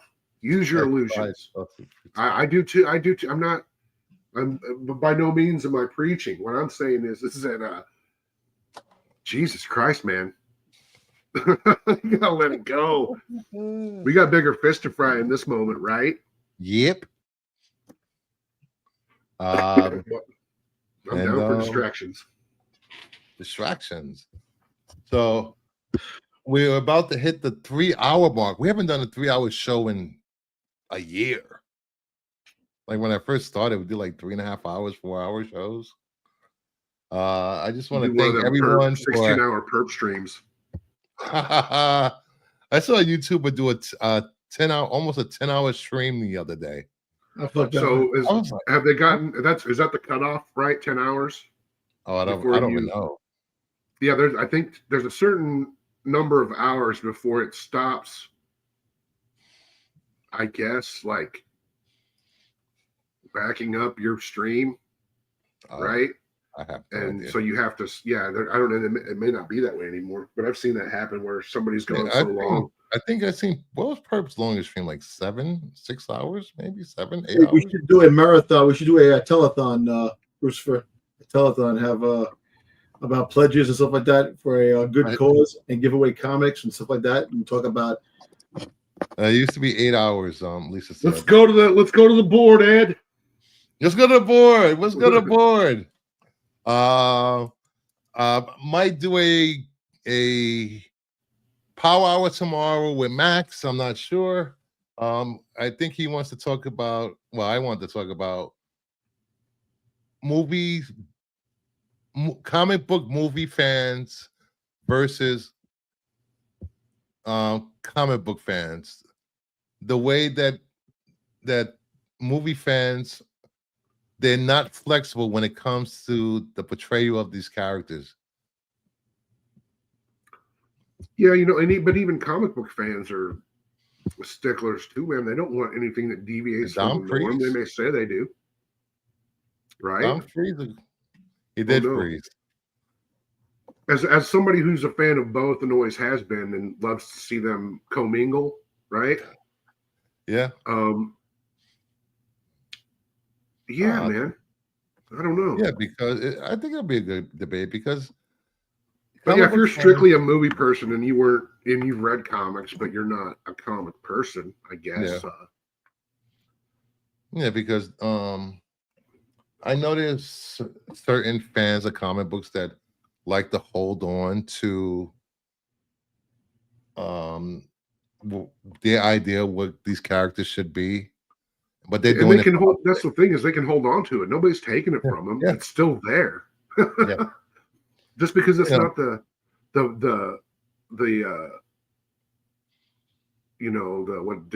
soup of the day.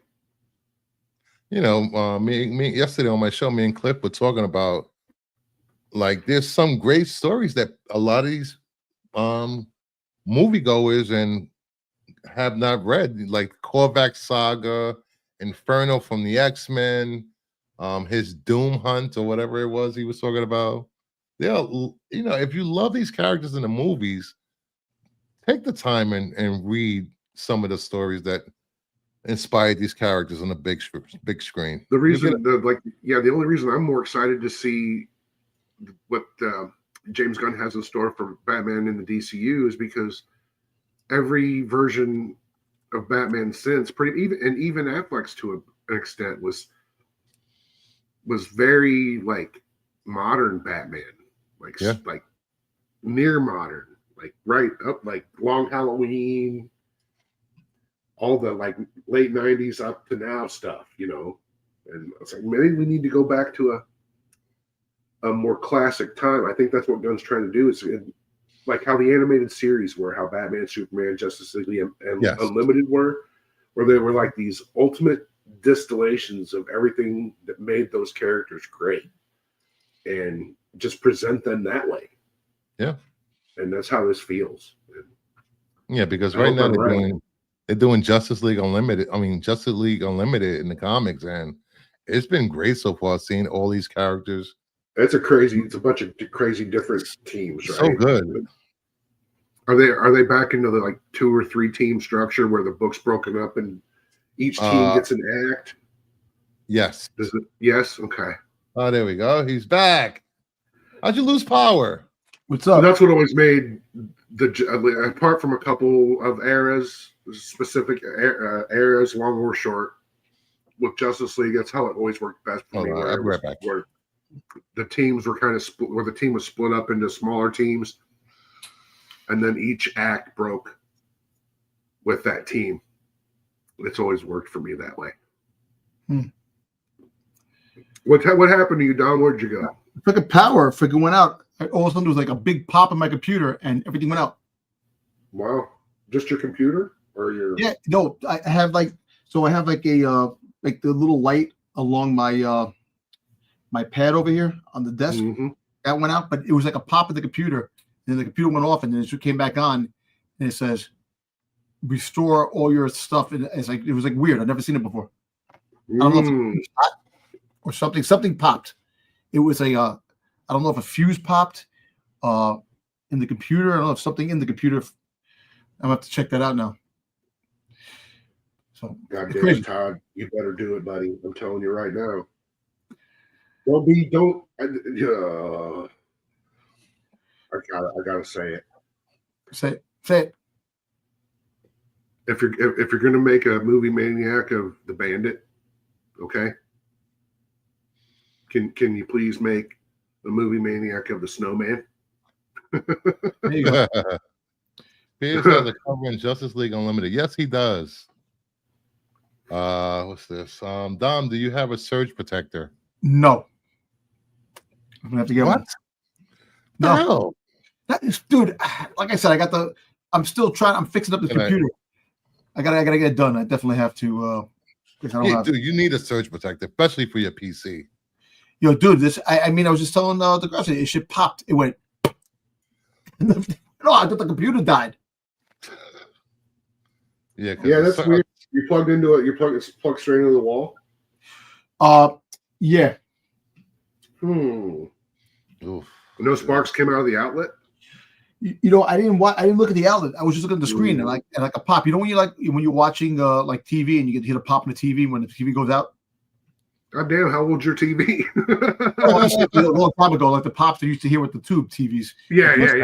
I'm just giving you shit. Yo, it was like, I'm like, and then the screen went black. That's some UHF shit, Dom. And my wife just yelled, the UHF numbers would go. Tomorrow, go out and buy a good surge protector, buddy. Yeah, this is channel 93. Channel 93. What? Channel 93. My wife just yelled across the room. She's like, it sounded like it was a freaking surge thing. Just end it. That's it.